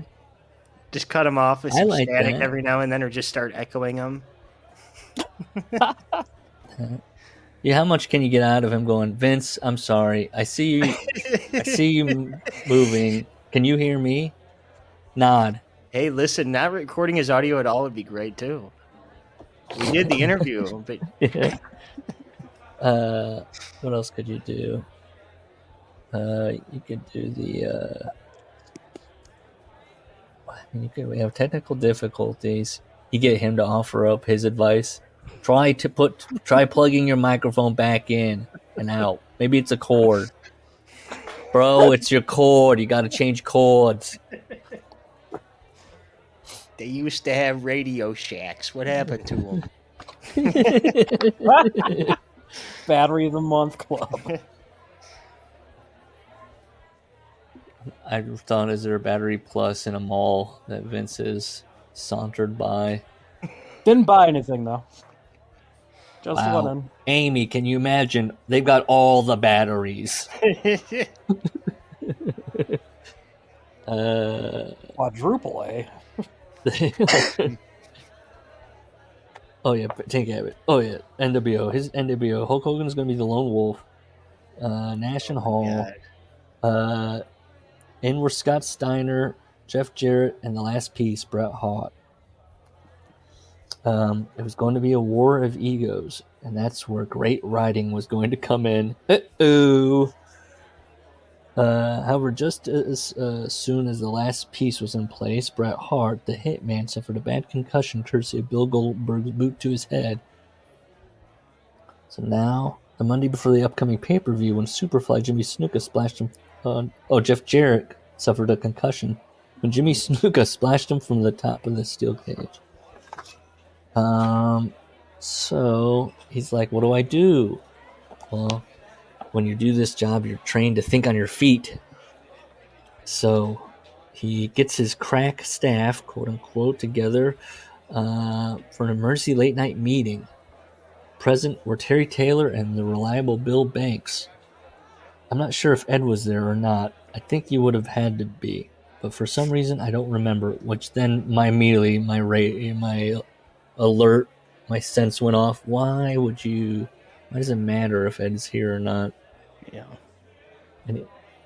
Or is Vince just trying to plant little? Is he smart enough to plant little concussion seeds? Be like, you know how in sometimes this book I can't remember things. So he says, when your back is against the wall, there's only one way to think with pro wrestling. Think logically. What would happen if this was real? Just later shaking. What would we do if really faced with this situation? You drug your opponent with NyQuil. I was like, just take the wrestling product seriously. Don't stop. Oh, man. Does he really cannot comprehend why that insults the viewers? That know it's fake. Because he thinks they think it's real, right? Or that they can get worked.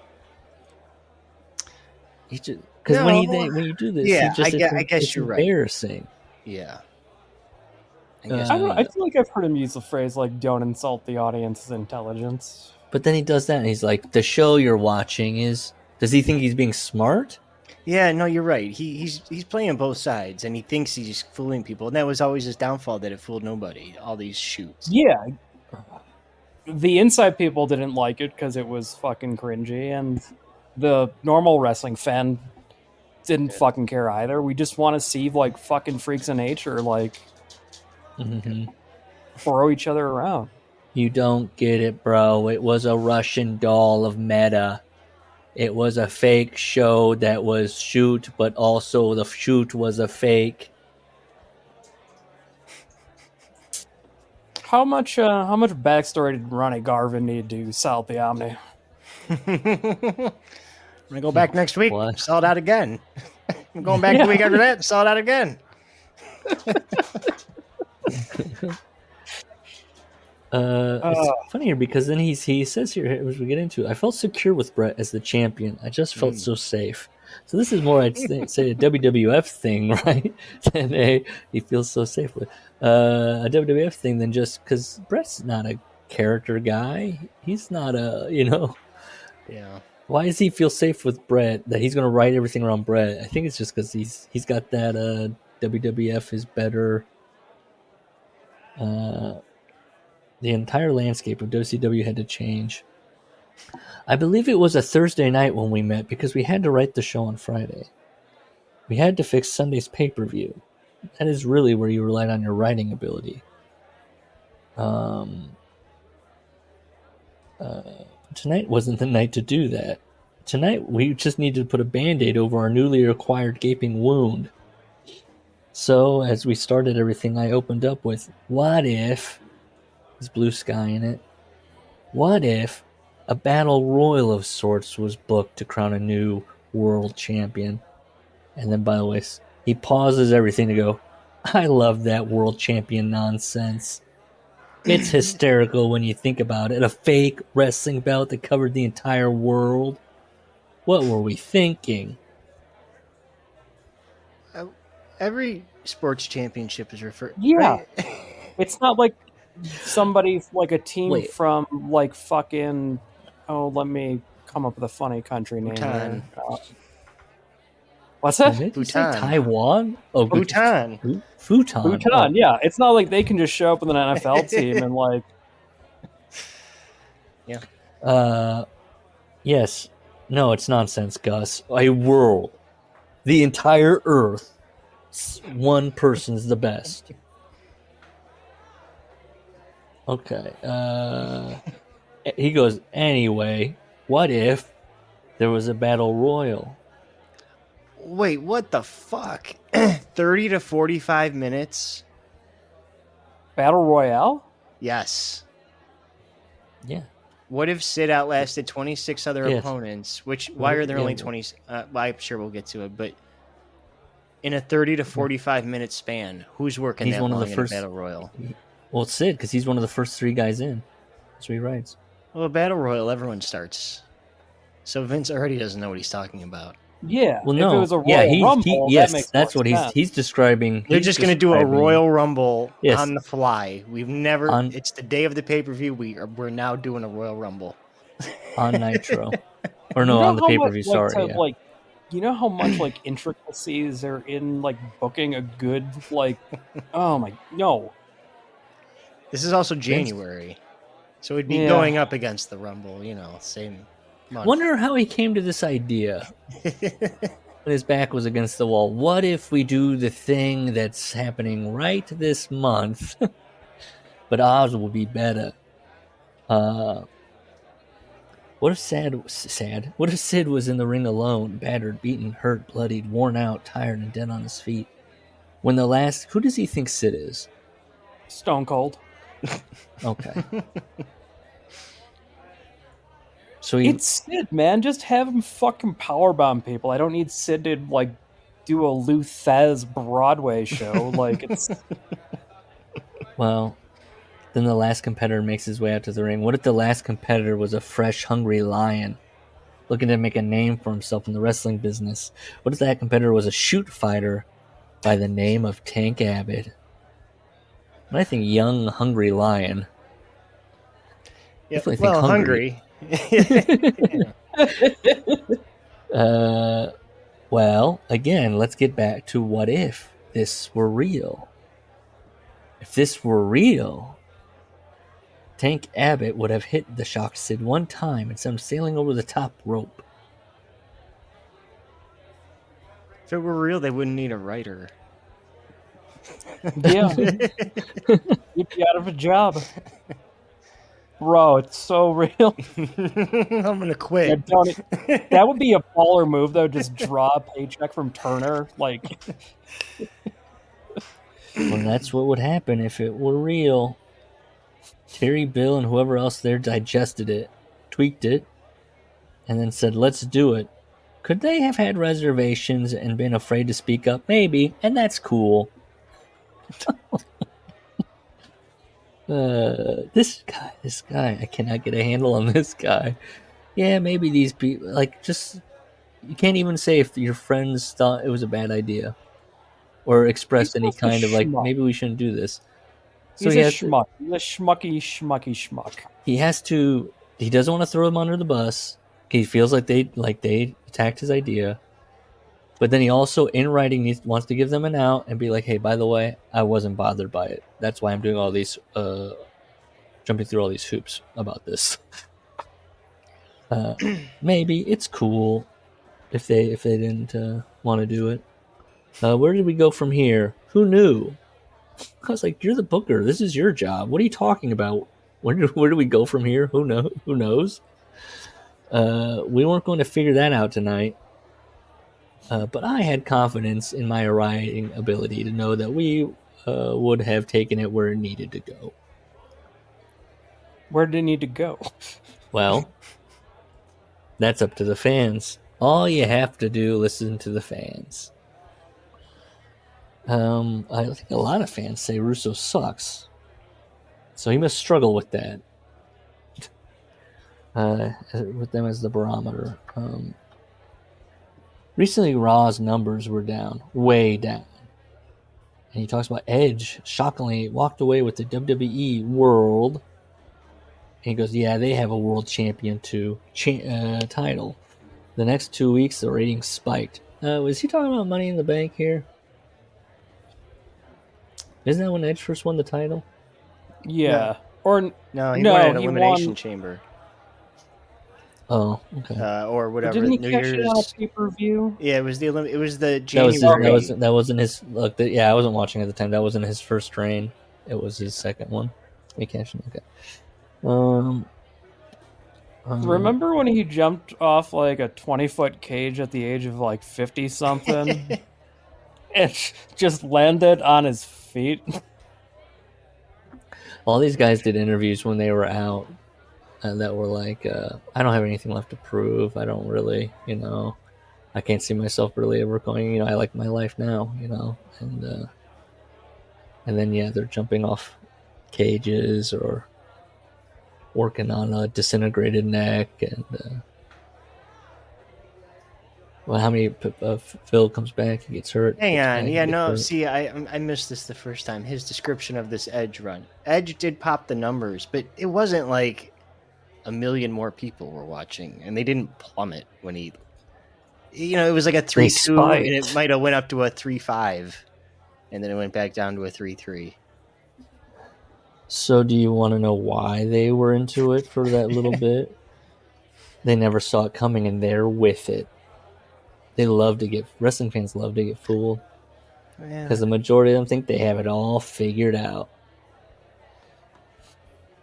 Could you imagine watching like just Game of Thrones type TV show, like with Russo style, like just bullshit? Yeah, just shit every week. The season finale is every week. Yeah. He operates from that angle of the fans think they know what or what's real and what's not. But at the same time, he's like, I want the audience to tell me where to go, only for him to say "fuck you." Like, like it's actively because antagonizing your audience. It's insane. And yeah, not to. It's not, and there's no basis in actually trying to deliver a quality product. It's just a trick and be like, yeah, you didn't know it all, did you, punk? It's like he gets off on being Lucy with the football. They weren't expecting that.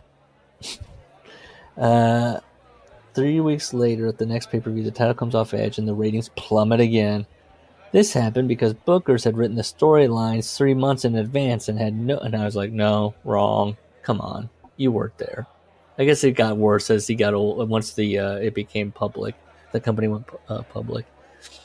But he's under the impression that Vince is booking 3 months out. Yeah, week to week.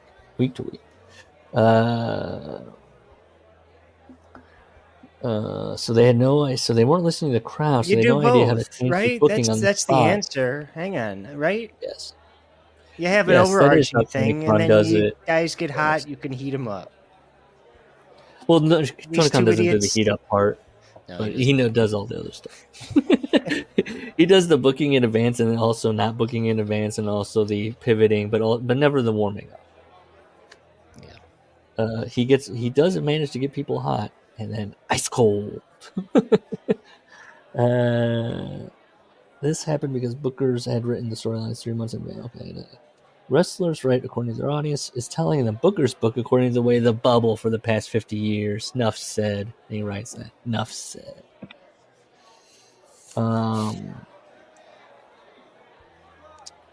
Let's see. Wrestlers don't want.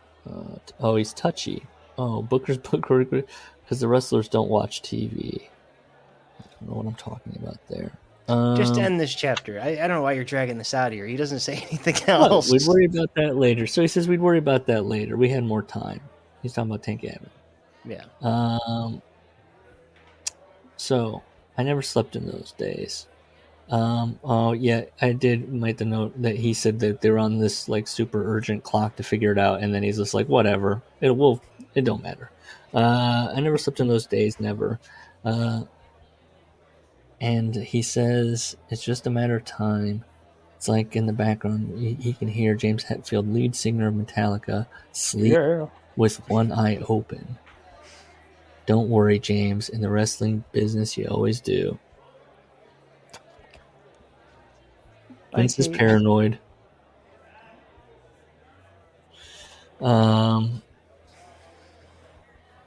Chapter 14, The Meeting That Never Was.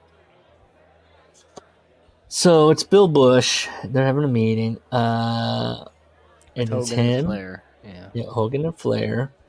And then he says, remember Hogan and Flair were off TV, and that currently Vince was strategizing a way to build for a monumental return that would position them in the appropriate way at that point in their careers. And that plan was already in gear. I know at the time Sting was on hiatus. Piper hadn't been around in a while, and That's Savage had been off false. TV for some time. Piper had been around too much. And Yeah. Page was MIA. So while it looked like the young So talent was Piper. taking over, the legends, quote unquote, remember, we could never call them old. I said, I'm very respectful, Vince. Very. You can see why these guys weren't nervous at all. Which, when did that take place? Yeah, no. See, that's funny because what he does instead of this is he uses Paul Orndorff, Arn Anderson, and Terry Funk, and he calls them the Old Age Outlaws. Nice. So it's not only clever, Nice. but it is calling them old. I'm just rebranding you for the modern times. So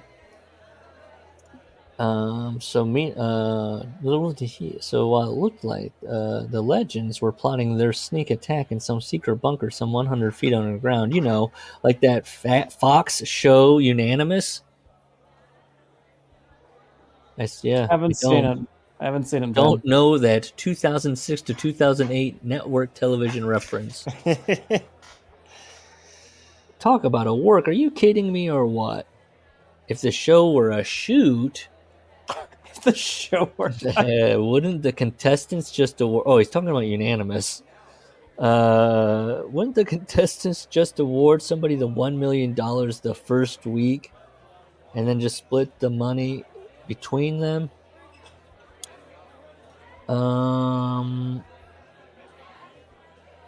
Okay. Well, anyways, do a job and get the other guy over by getting the other guy. So he's talking about jobs again. Why don't other guys just do the jobs for other guys? When everybody gets over, we're all over. When we're all over, we all make more money. But how does he watch these shows? He knows that all these undercard guys that he books, that he's like, oh yeah, I'm helping them out. They're losing. They're consistent. There's the top guys, and then there's the guys that lose. What's he talking about this? He's seen a couple undercard guys win upsets, and he's just like, but what if that was all the time? Above average Mike Sanders. Oh,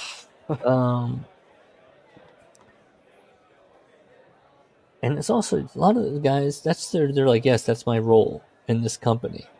He takes out agency, like these wrestlers are all just getting punished. Get in there and lose, you fucking idiot. The morning of this big powwow, which was the day after we came up with the Tank game plan, I got a call from Bill Bush. I wrote a day. Yeah, day. So the very next day, Bill Bush is like, okay.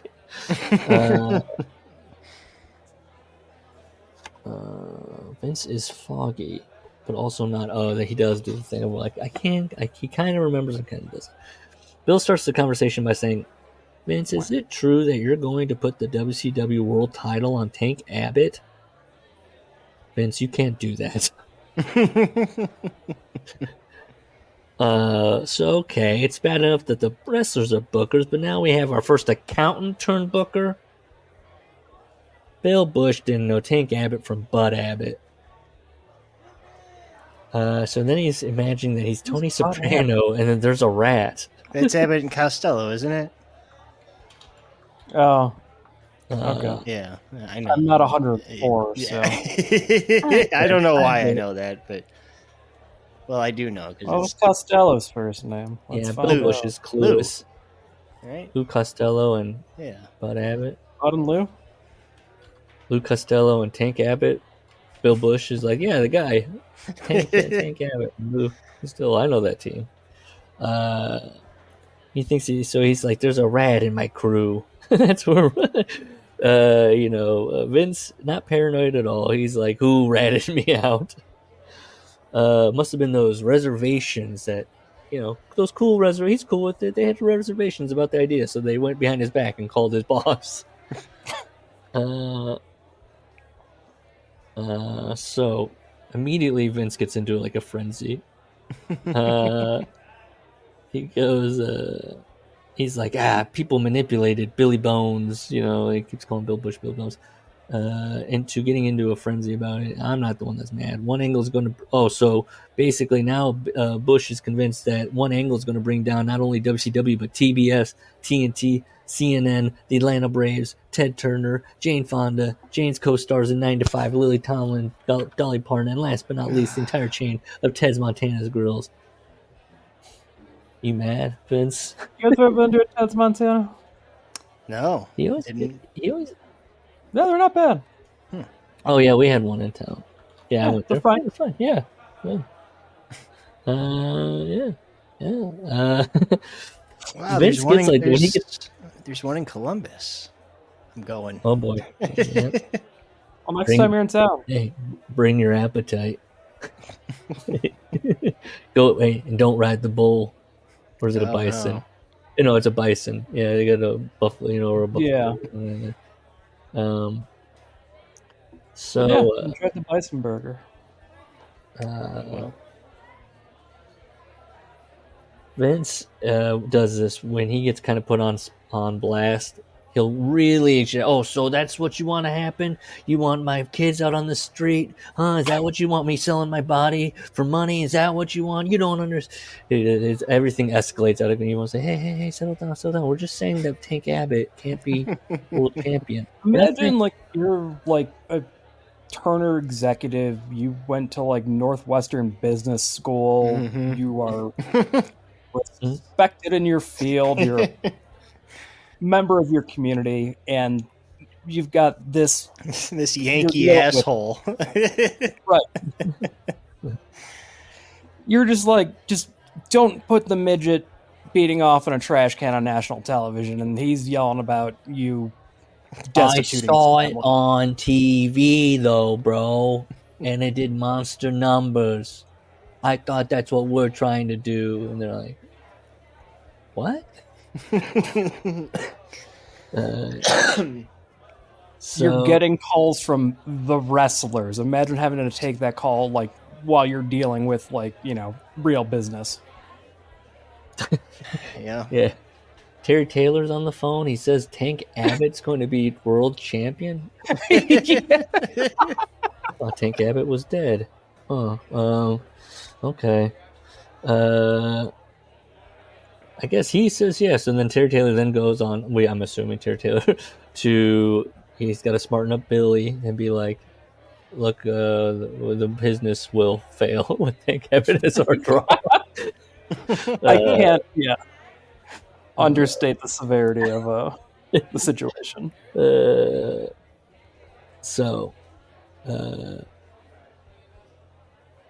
He says, "I don't even." At that point, I didn't even try to explain the angle to Bill or to Bush. Maybe I should have, but at the time, the whole notion was ridiculous. What, explaining yourself? He never wants to, just like I said, commit. Stand on your 2 feet and be like, yeah, I thought it was good. So he's just like, all right. He hangs up the phone. He calls his lawyer. He goes, look, I don't care. I got to get out of my contract. I don't care how much money I'd have to forfeit. In 3 months, I was done. Day one, I lost. Another innocent victim devoured by the vicious, unpoppable bubble. He's just thinking outside the bubble. By the way, he does keep saying that, and it's outside the box. I mean, I could see how that makes sense if you're an idiot. Maybe he's an Andy Warhol-like genius. We're all in our bubbles, man. I'm outside of the bubble. It's pop art. It's not just a Campbell's soup can. It's not just Blackbird. Don't you see? I was now infested with that same wrestling paranoia that I swore I would never allow myself to be infiltrated by. Now he's infested. So then he goes into the building. And there's no Hogan, no Flair, just milky white Bill Bush. Uh-oh. Vince is about to go in on Bill now. Time to digress. So here we go. Strap in. And I do truly think that Vince thinks he's in a movie when he's writing. It's like it's playing in the movie inside his imagination, the movie inside his head, where he's doing the hold on, pause, and the scene pauses in his head, and he's like, let me talk about something, and then he goes back.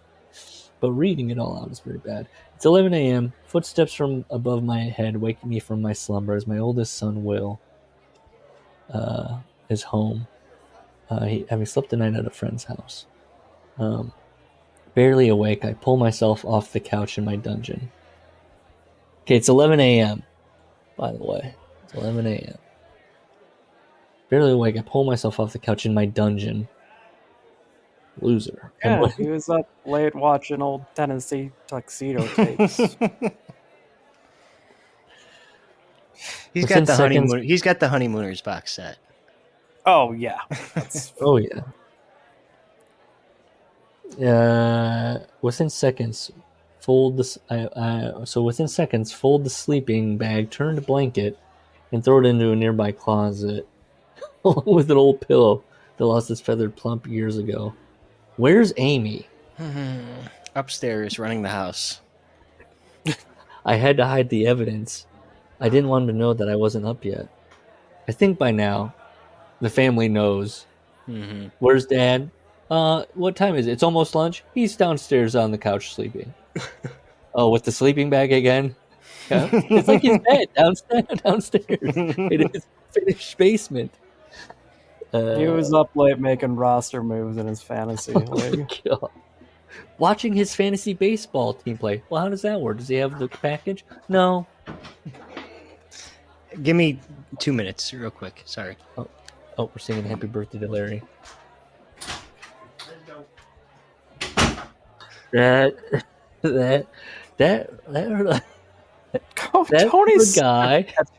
poor guy. Oh my god! Talking about taking food off of a man's fucking plate. Like, oh man. Well, he handles it well too. All the disappointment. He's been steadfast. Okay, where were we? Let's see. Oh yeah, he's infested by paranoia, and then yes, okay. Sorry, he's pulling himself off the couch. It's 11 o'clock in the morning. Another sleepless night, disrupted by one bad dream after the next. As I lay still on the sofa bed that I'm always too lazy to pull out. So it's a full bed. Oh no, it's the couch. It's the full. He could be in a bed.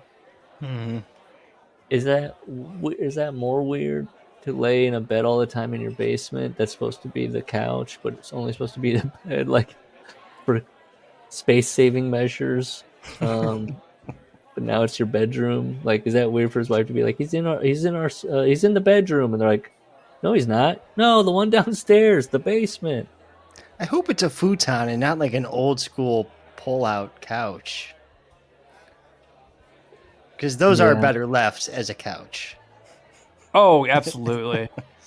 Those things it's quite an adventure getting it out too. Vince would never know because he's too lazy to even think about pulling it out into a bed. And that's so it's 2 a.m. His adrenals race to a beat that only Secretariat would know. That's why I sleep in the basement in the first place. Okay, Vince. Okay. I just lie there staring up into the darkness. I haven't slept with Amy in my own bed for years. I'm going to leave that one for Colin to comment on. There is no normalcy to this madness.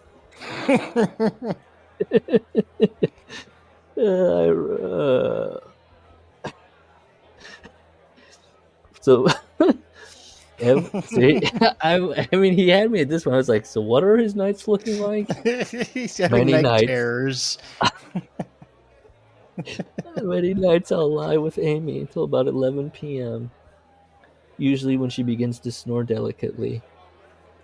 That's just one sentence. I look at her and usually when she begins to snore delicately. I look at her and wish that could be me. The insomnia had been going on since the moment college ended and real life began. It got worse during my Yikes. WWF days and became almost unbearable during my WCW nightmare. That's actually when I discovered current TNA announcer Don West. Okay, before we get into this, we are in How Tank Abbott Cost Me My Job. It's 4 a.m. He's watching TV. There's a lunatic on the screen screaming at me at the top of his lungs, telling me why I had to pick up the phone and order this 1,000 card lot of Matt Williams rookie card. I appreciate the Matt Williams reference. I'll give him his due there. That's a good one. I feel like I'm not a Ricky Monday, with the reference. Man, I was in a trance. I had never seen or felt such energy in my life. This guy was Robin Williams? 2. Working on 10 cups of coffee and a good hit of speed. I don't know what happened in that sentence. I think he was editing something and then he could put the question mark in front of the number 2, then started his next sentence. Yes, that's I didn't notice that. This guy was Robin Williams? 2. Working on 10 cups of coffee, a good hit of speed. All I could think of was, by the way, you ever seen Don West and you're like, Robin Williams? 2? 2? We already got 1. Are they like the same age? I don't know. I think, actually, yeah, they probably are. I immediately brought this idea to Brad Siegel at WCW. He wants to, he's like, I want this guy selling wrestling on my wrestling show. No offense to Brad, but even though he was with it, the corporate machine dragged till it stalled, till it eventually died. That's why when I went to TNA, I made the call to Don West myself. So again, he got told no on something, and he goes, look, Brad's a great guy. Not his fault that he made the decision not to hire Don West. What was Don West going to do? He's going to sell. He already had WCW. Mark Madden. Okay. You're saying Don West and Mark Madden are pretty much one of the same. Yeah, I mean, no, you're doing Don West. I know, Don but West is a... Now hold on. Is Mark Madden Don West 2 or is Don West Mark Madden 2? 10 cups of coffee. I know that I'm rambling a bit here, but it's because there's something I wanted you to understand clearly. And then he starts rambling. There is no magic switch you turn on or off when God is at the center of your life. No matter what you may or may not hear in church, life does not become a wonderland. God or no God, you are living in this world. I don't understand this either. Ramblings. Yeah. Incoherent. You don't have to be. He could quit all of his jobs and just go preach the word of God, right?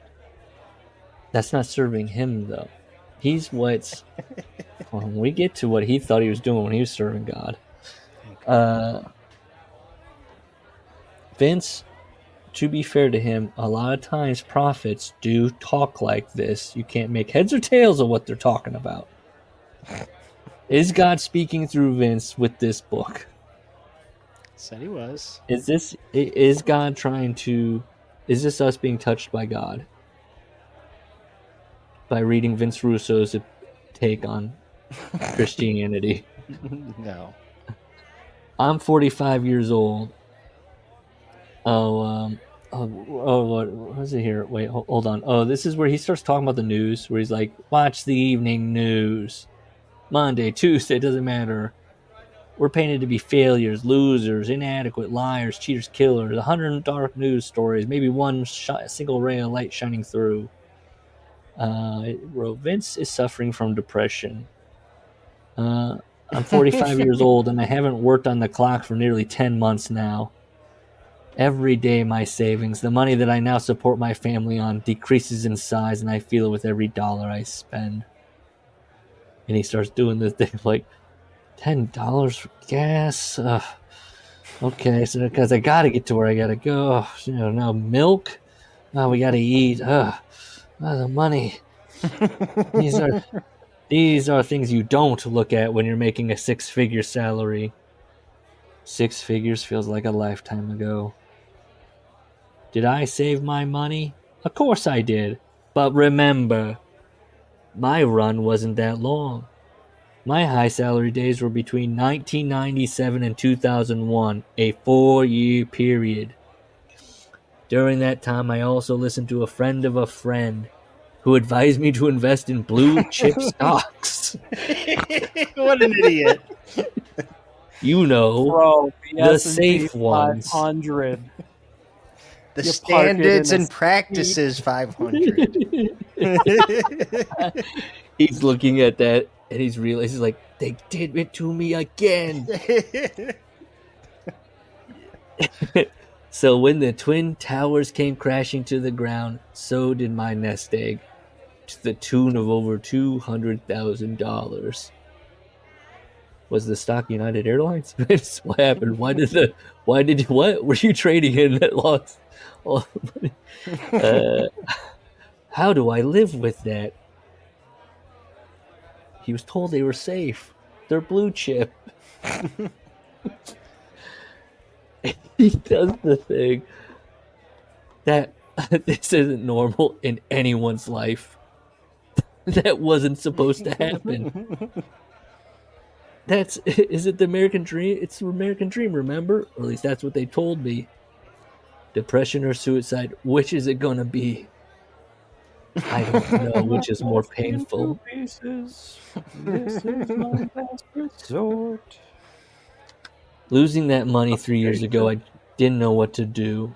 Oh, and then it all clicked when he wrote that, and I was like, then he went to Vince and was like, I need a raise. He finally kind of broke. They said, we're going to do 2 shows, and Vince, having lost $200,000, was like, No, that's not the same time. Well, I think I like to imagine it is. Because You think he went broke in 99? No one was going broke in 99.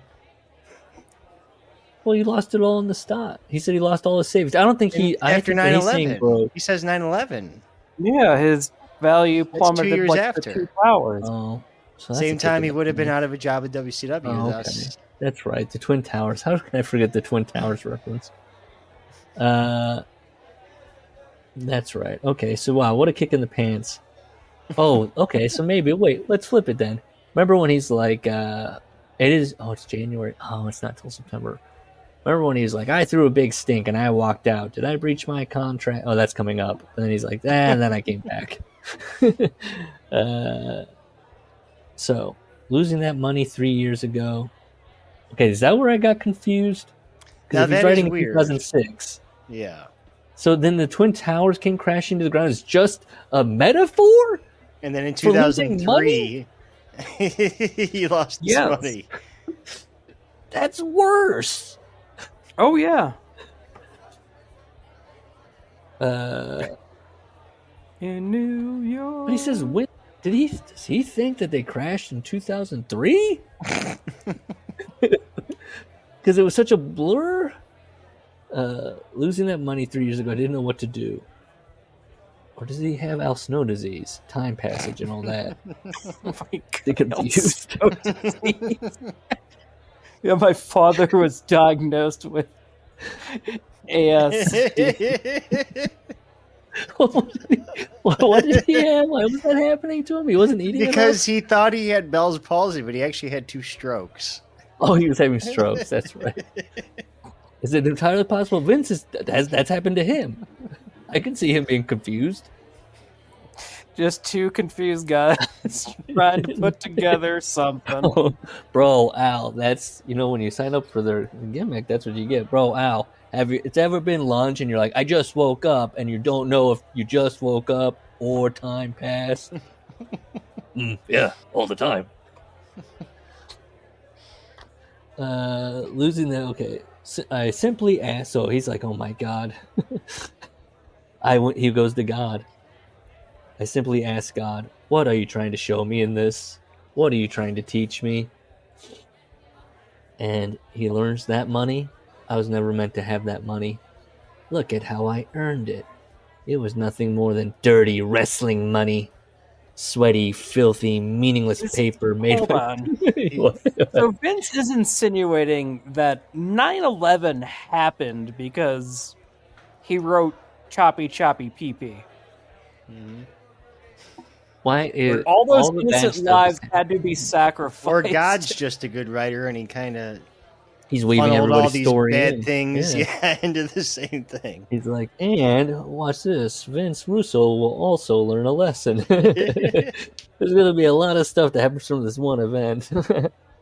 How can I tie Muhammad Atta to God Vince is trying to Russo? pop a number.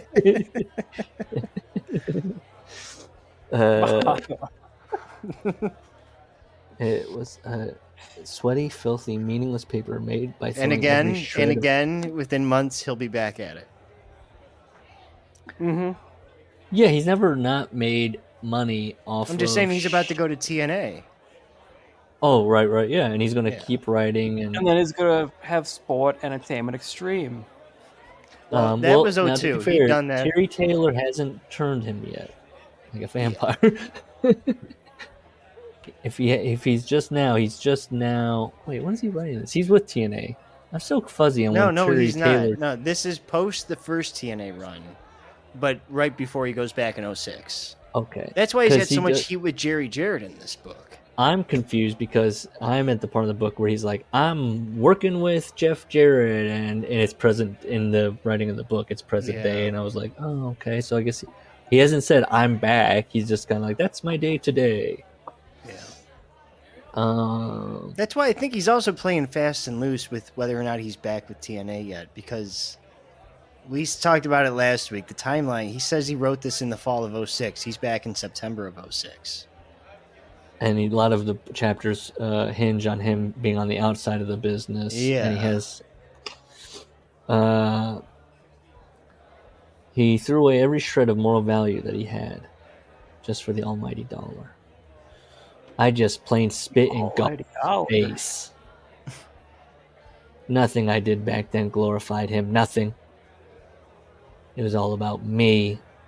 That's why the money was taken away. God, 9/11 is Vince's It definitely fault. wasn't me falling for a scam. Don't worry about it. He's telling Amy, it's God's plan. So why You're didn't an God idiot? take away like Harvey Weinstein's money? Like, way I earlier. think Harvey got his due. Did he? I don't know. He's rotting 100 in years old jail. now. He's gonna die. He's got leukemia. He's been stricken down, Larry. When is it enough? I turned into, who's the guy that recently... Oh, Trump. Look, hasn't he been schlonged enough, Larry? Is that what he said? Yeah. I started using that word to describe myself when I'm super stoned. I'm like, I'm schlonged right now. Trump said, Harvey Weinstein. Now, there's a guy who got He got schlonged. schlonged. Okay. I never heard that one. I think he made it up, but it's... Now here's another one of him talking about Hillary getting schlonged by Brock. And it's actually an article called Donald Trump's Schlonged, a linguistic investigation. Yeah. I'm gonna have to, it's the Washington Post. I got to use that website you told me about. If you went to Trump and you're like, schlong means, he'd be like, for it? He wouldn't believe it. He'd be like that. I think he thinks it means dicked or fucked, but he doesn't mean penis to him. It's a very versatile, but you know exactly what it means without knowing anything about it. Am I right? This is him. Wow, here's a tweet from Trump. He's explaining it. It's 2015. When I said that Hillary Clinton got schlonged by Obama, it meant got beaten badly. The media knows this. Often used word in politics. That's funny because everyone is kind of treating it. I don't remember him doing all that about the first time because everybody's kind of like, can you believe he said schlonged? Everyone he's been using it, has yeah. erased it from their mind that he said Hillary got schlonged. To be high, these are all 2015, and I wasn't well with that, and so I must not have heard about it.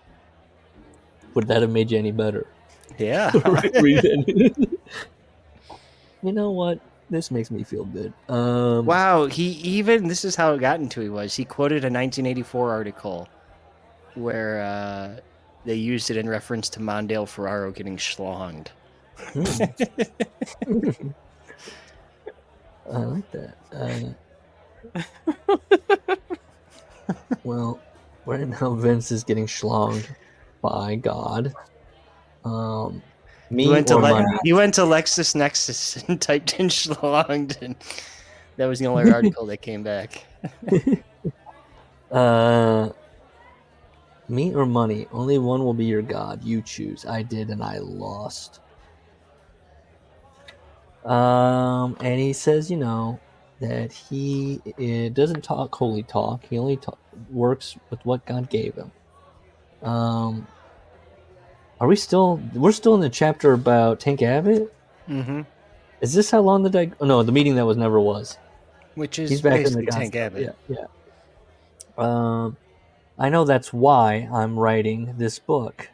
It's not about me. It's not about Bash at the Beach. It's not about Hulk Hogan. It's about speaking in a language you can understand.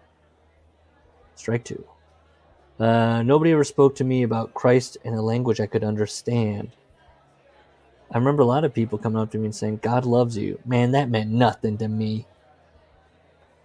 Nothing. Now I know you. I know where you are. So he's talking to you, Larry and Gus. Vince wishes he had a cool youth pastor, and his He life was dying to be touched. Yeah, his life would have been changed. Let me rap at you, bro. You think it's all fuddy-duddy in here? You're talking just like me. I was you. My Nana would bring me down here. They saying all these hymns. But it's about him. They're talking about 24 Hail Marys. The only Hail Marys I care about on Sundays at the NFL. That's a sore fucking subject right now. Let's not. God. That was bullshit. How do you fucking let that happen? It'll be okay. Give yourself to God.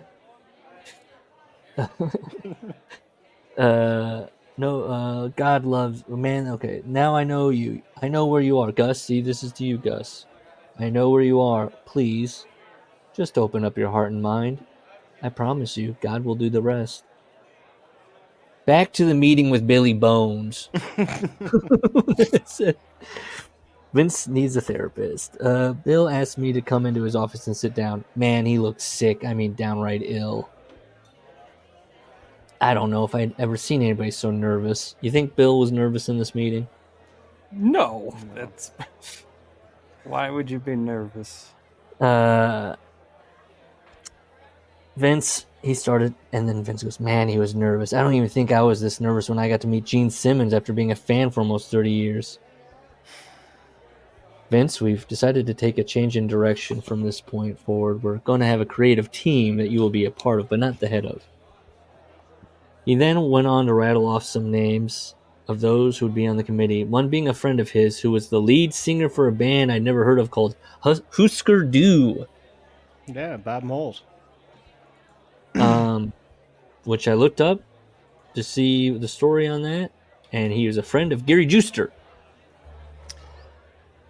I know I read his book, and he talks about it. I don't remember, though. But he talked about, like... Gary got him the job, Juster. He wrote for most of 2000, and he started doing steroids to keep up with the schedule of being a writer. Oh, my God. Well... people started throwing syringes at him. Cheater. At Husker Du shows, they're throwing rigs on stage. Well, Vince wants to know how a musician now became a writer. I had no idea.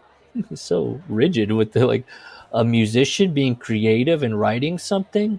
Okay, sure. But then he goes, wrestlers turn writers as well.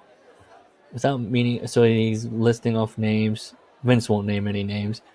Without meaning to sound arrogant, I knew that these guys weren't on my playing field. And it would have been like Joe Torre reading off the lineup card, and Vince is playing for the Yankees. Jeez. In my mind, it was that far out of kilter. So who was on the team, you think? That Vince was looking at going, I could write circles around these guys. Well, it was Sullivan, JJ, Terry Taylor. Was he still there? Yeah, I think so. No, Terry Taylor was in WWF at the time. Remember, he took his job there. So when in WCW does he turn Vince? Or is that in TNA? When does he turn? I feel like that was TNA. Oh, Yeah. Okay. See, I get all confused.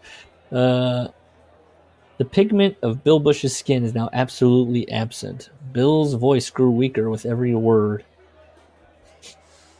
Vince, and as he fantasizes this wasn't Bill's brainchild. There wasn't a shred of confidence in his voice. He'd been worked. Well, he's like, I thought Bill was going to be smarter. He was a lifeless marionette, just mouthing words that he was told to say. Handling rejection very well. Inside, I was jubilant. They've breached my contract. And so he waits for Bill to finish. He goes, he's not going to get an argument. You have to go back and watch Kramer versus Kramer to really understand how stiffly I played this. In Kramer, and he goes on to describe the scene where Ted Kramer gets a job, and he writes it all out, and then he goes, Ted Kramer got the job. And then he goes, because this is him losing a job, he goes, all right, well, the circumstances were a bit different. I was being fired, not hired, but it reminded me of that scene nonetheless. God, what an idiot. And Bill, you know what this reminds me of? Kramer versus Kramer. As he's talking to him about if he's not being fired, to be clear, he isn't being fired, he's being demoted. And he's still going to make the same amount of money. And Vince is in his mind thinking about Kramer versus Kramer. And it's like, remember when Kramer got hired? Bill, thanks but no thanks. That wasn't the position I accepted when I took the job. If you've changed your mind about me being the creative director, that's fine. But I'm not accepting your offer to be a part of a committee. So I'm going home now, and you need to talk to Brad to figure out what to do about my contract. Call me. And I got up and calmly walked out of his office. You should have seen the look on Bill's face. Let me go through my memory bank of movies and television shows in order to make the appropriate comparison. That's what I wrote. Vince is in his mind palace.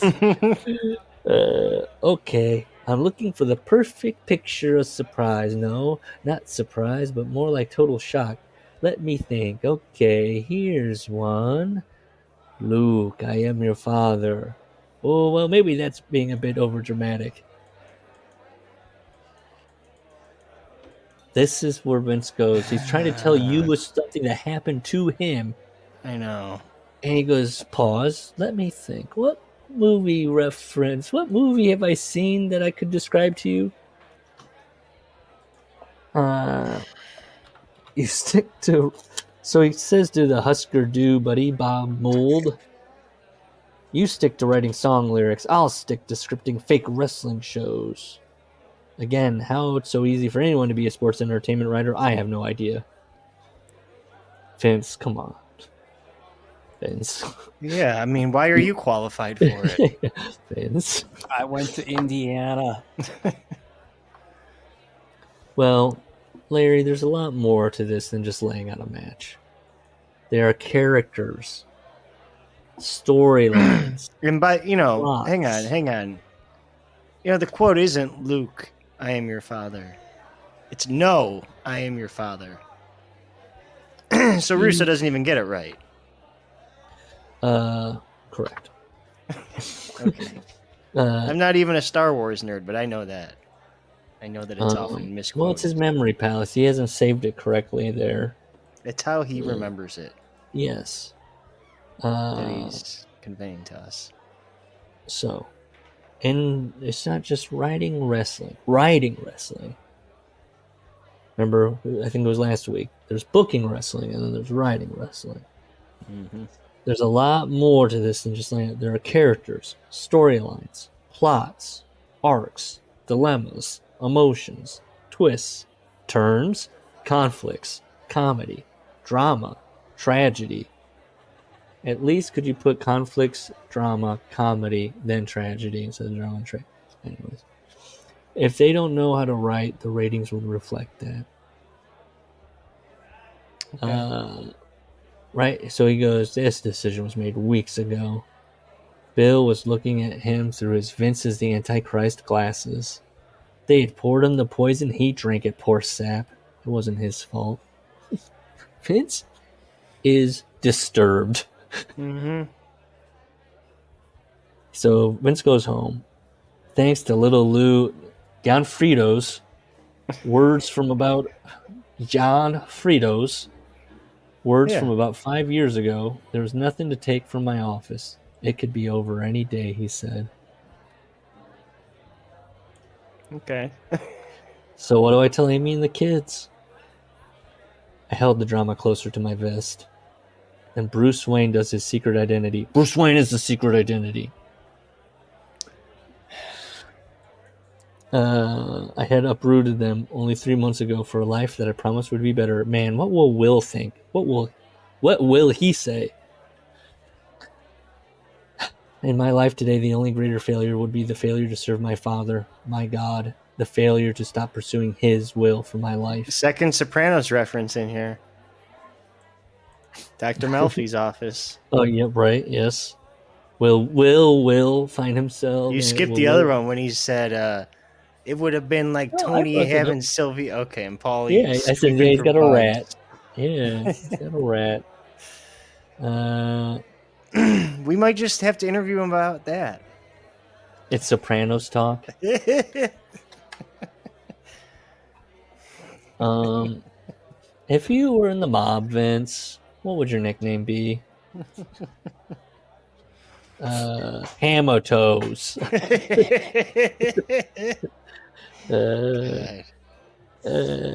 So yeah, he says. So he says now his biggest fear was disappointing his family. Now his great failure would be to stop serving God. And I wrote, it should still be hurting your family. Life was just so much easier before wrestling. I never intended to get in this deep. Sure. No one walked away at any time. No one buys that, right? With him finagling to get, when he was in the quote-unquote press, to get, get his foot in there, work in the magazine, getting hired, getting the appearances at the video store. It had nothing to do with a love for the business. This was a job that I could walk away from like any other job. But it was the people, those I worked with, those who just couldn't wait for the great Vince Russo to fall splat on his face. The people who never looked behind Vince Russo to see Amy, Will, VJ, and Annie. The people who had no idea who I was or what was truly in my heart. I was on a mission to never let those people win. Gosh, don't all these people that hate Vince Russo know he has a family? Would they hate him so much if they knew that he was a father, a son, I'd hate him a husband? For having procreated. Mm-hmm. Man, I just don't know why. I don't know how I became like this. Yeah, I do know why. That's the next sentence. Yeah, I do know why. It was my Italian pride. The pride that my late great-grandfather... I mean your late great-papa? Pop? John J. Savarino. I wrote, oh boy, instilled in me when I was just a child too young to understand.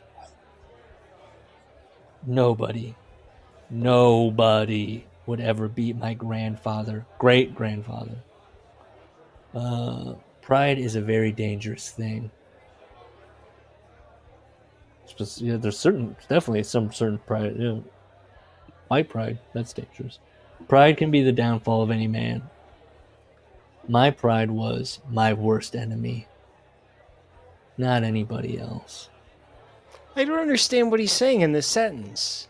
Savarino is his great-grandfather. Mm-hmm, yeah.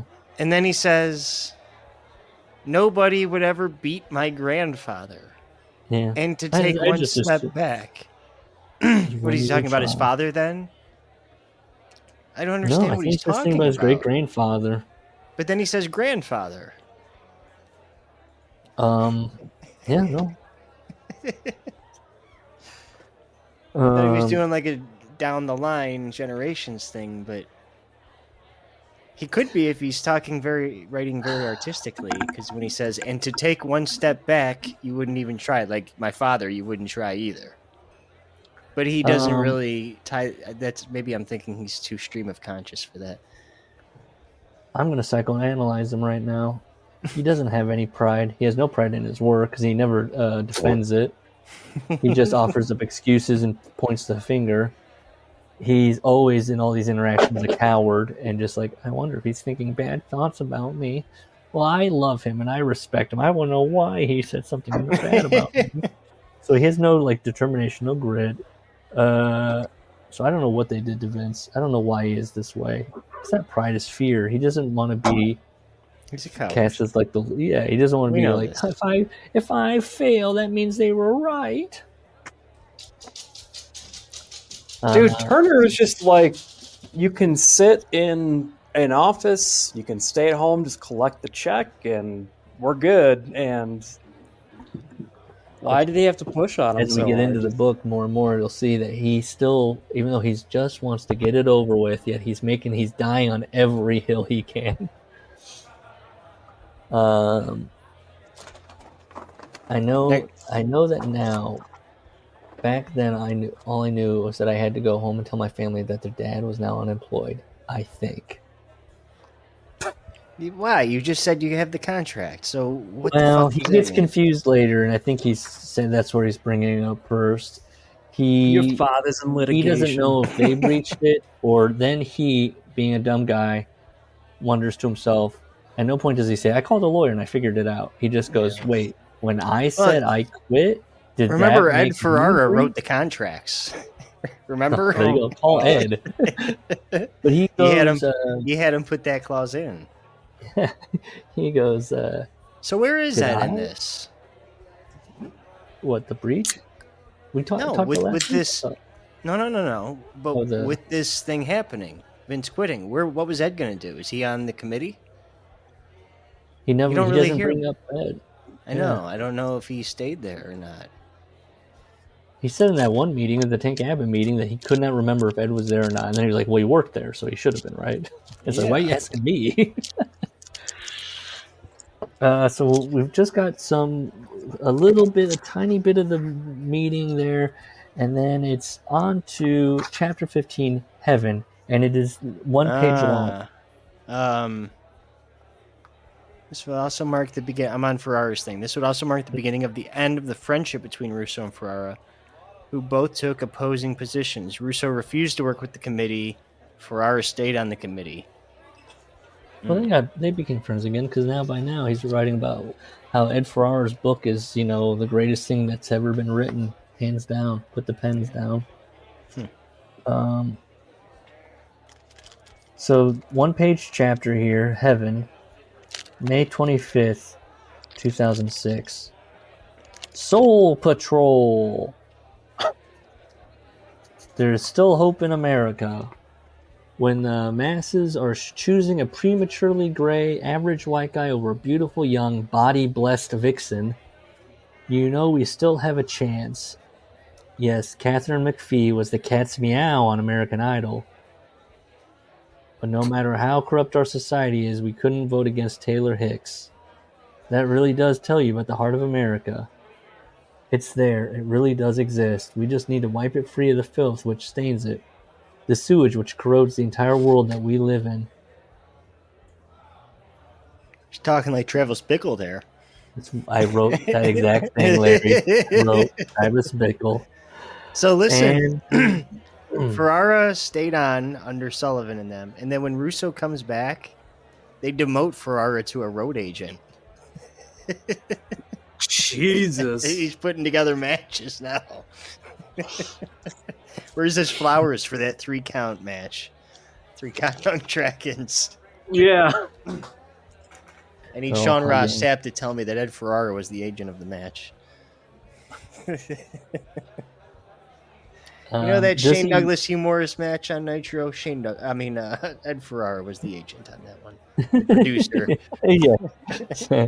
Somebody the loneliest like you ever click.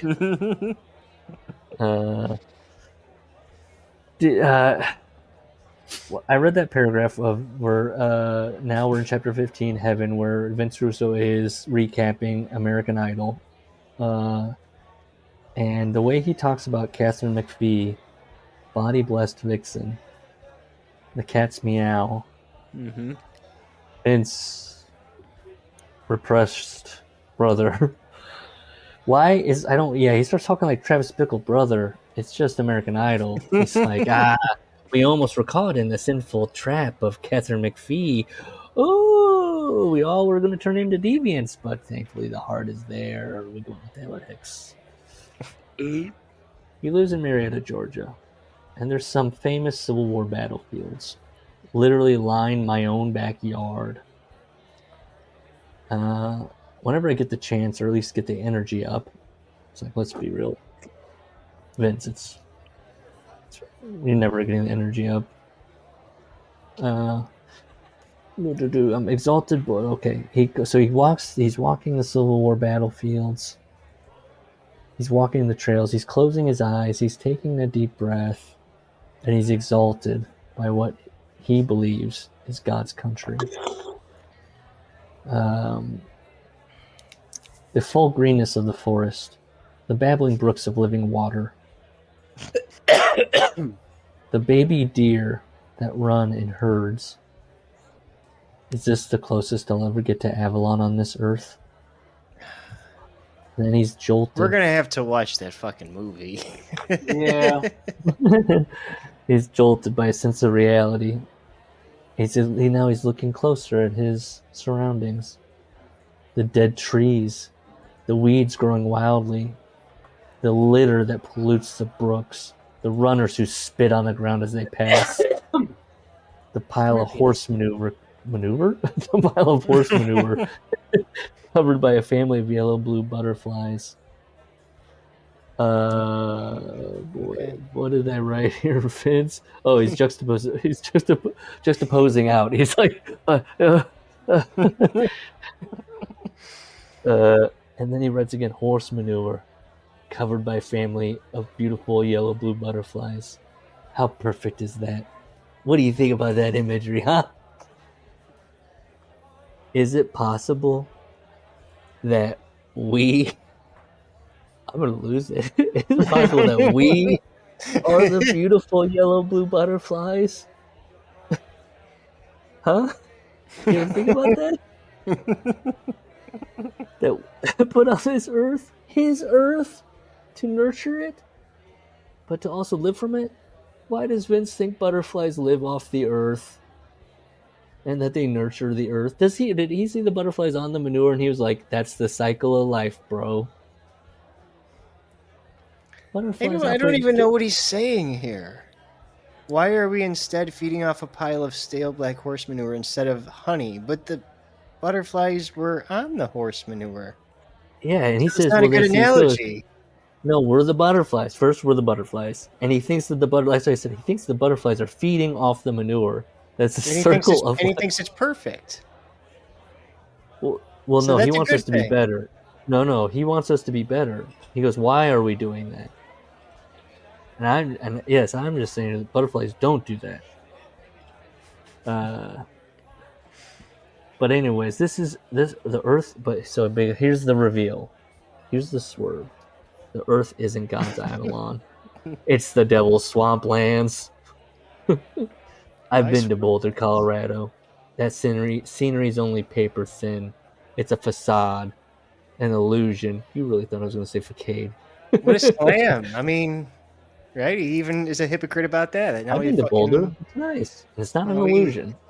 Boulder sucks. It is a facade. Oh boy.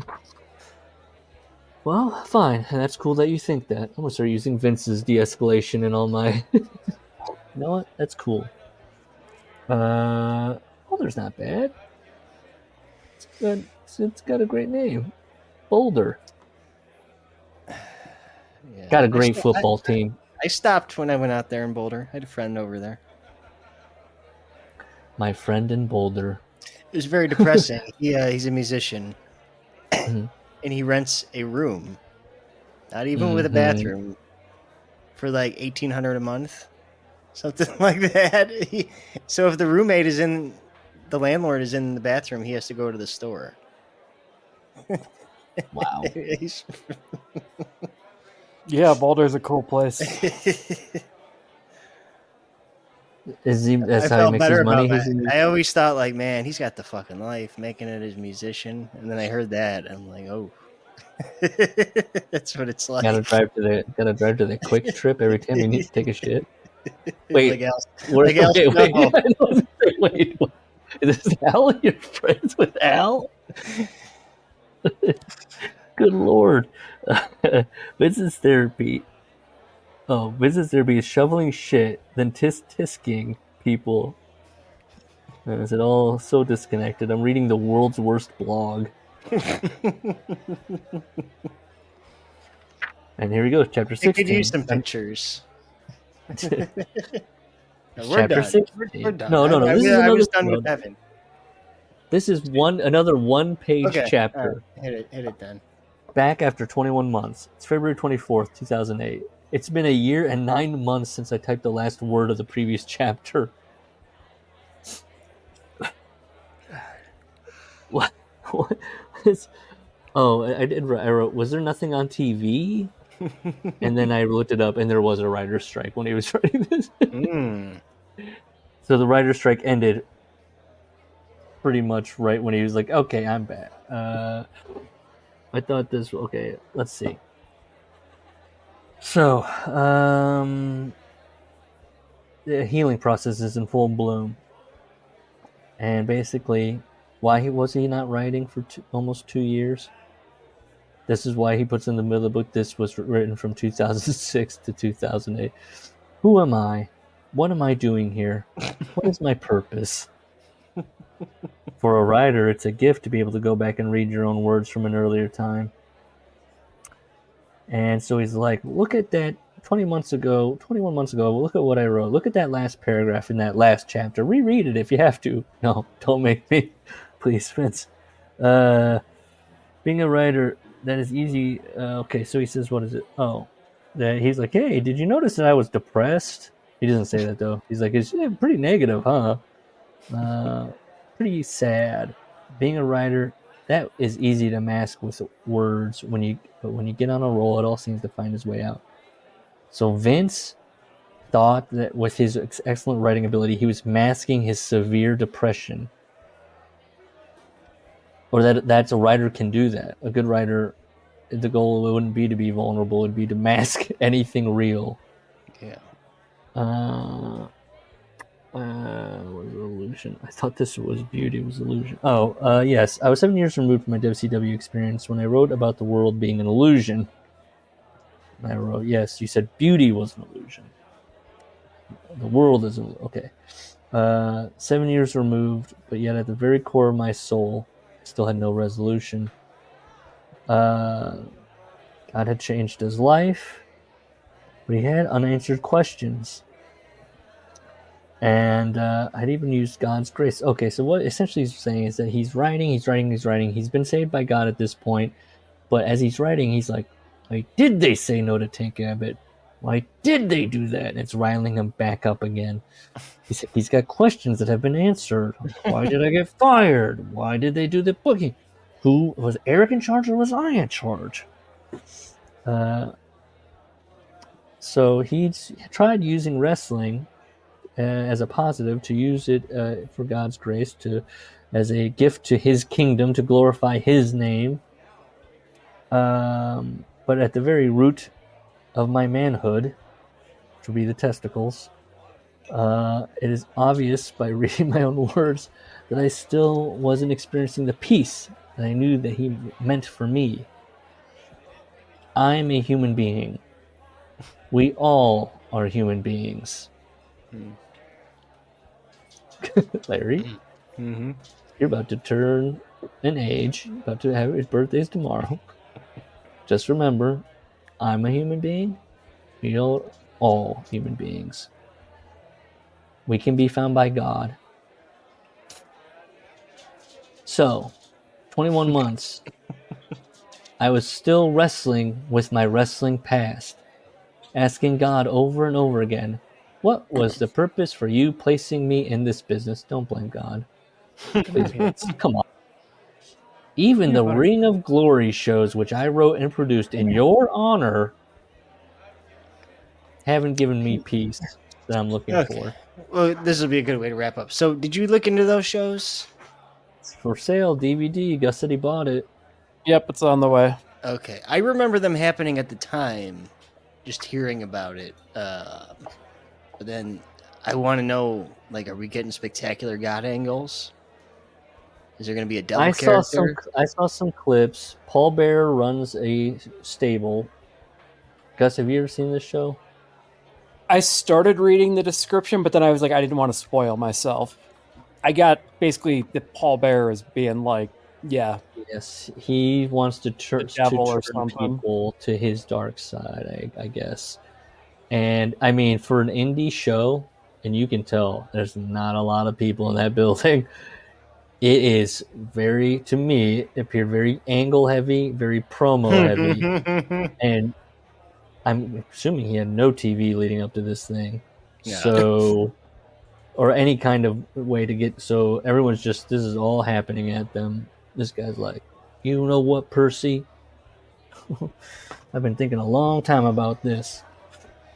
I couldn't even tell you who the guy was. That was, I'm guessing, the hero. I was just watching. I don't know.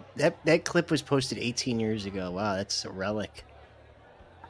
So, and I'm not even religious, and for Vince to be like, I'm honoring God through this is, to me, gross and inappropriate. By booking these pedophiles on this show, probably. And also, those he says doing those shows didn't give him peace. I know exactly what was going to give Vince peace if he had made some money off of it. But yet he found no peace. He wrote a religious wrestling show and nobody liked it. This guy kind of looks like John Moxley. Oh boy, The guy getting beat up. I getting schlonged. He's getting schlonged by Percy's guys. Why, God? What is it? What are you trying to show me? What are you trying to tell me? I believe in you, and I know there's an answer, but what is it? Well, the wait was long, but well worth it. Are we being tested by God with this book? We are, because he's basically going to rewrite the book now. It's like everything we just read was, forget all that. Now I'm really Vince has managed to make having faith an interminable, dopey exercise. I truly have never been as annoyed by somebody. I didn't think that was going to annoy me. I really thought the religious stuff wasn't going to annoy me. I was like, okay, he's a born-again guy. I did not, I guess I'm dumb. I did not expect him to Vince Russo it up on religion and make me go, fuck, this sucks too. Everything he touches, he has to muck up and fuck up and make you annoyed and make you go, nothing's good anymore. That's it. That's a talent. That's his talent. He's like the cooler. He needs to be hired by a casino and just hang around the slot. Bro, I love that show. That slot is great, and the show is great. You ever see? Okay, can you please leave? Larry, happy birthday. It's a big one, 6-0. Yeah, man. All right. So you're going out to eat. That's good. There's a surprise thing happening. Oh, there's a surprise thing.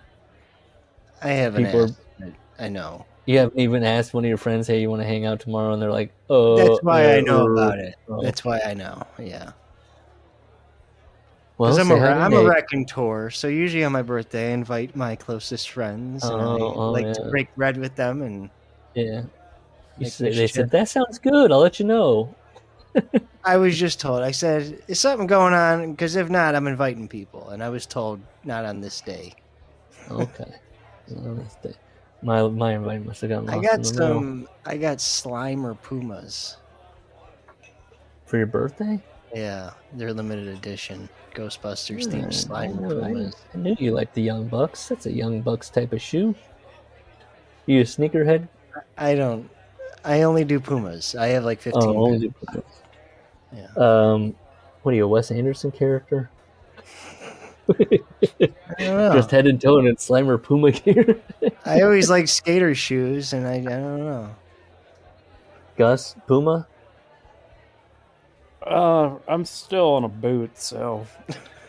Well, do you like Pumas? Sure, yeah, it's a fine shoe. This is the kind of conversations people hate to have with me in the shop, where I say things like, "You Puma?" And they're like, "What the?" And then I'm like, "I have an opinion now." And they're like, "Can I just do this job?" All right. Well, we got through some of the book. Yeah, we're halfway through. It's gonna happen. I've got Ed Ferrar's We'll watch book. Avalon, and then we'll finish this fucking book. Okay. Well, and then we gotta watch Ring of Glory. You're gonna prolong this book more by watching Avalon next week. No. And Ring of Glory. I would watch Ring of Glory. Ring of Glory we'll have to watch. Because that's him. That's him. No standards and practices. Word of God. All right. All right. Bye.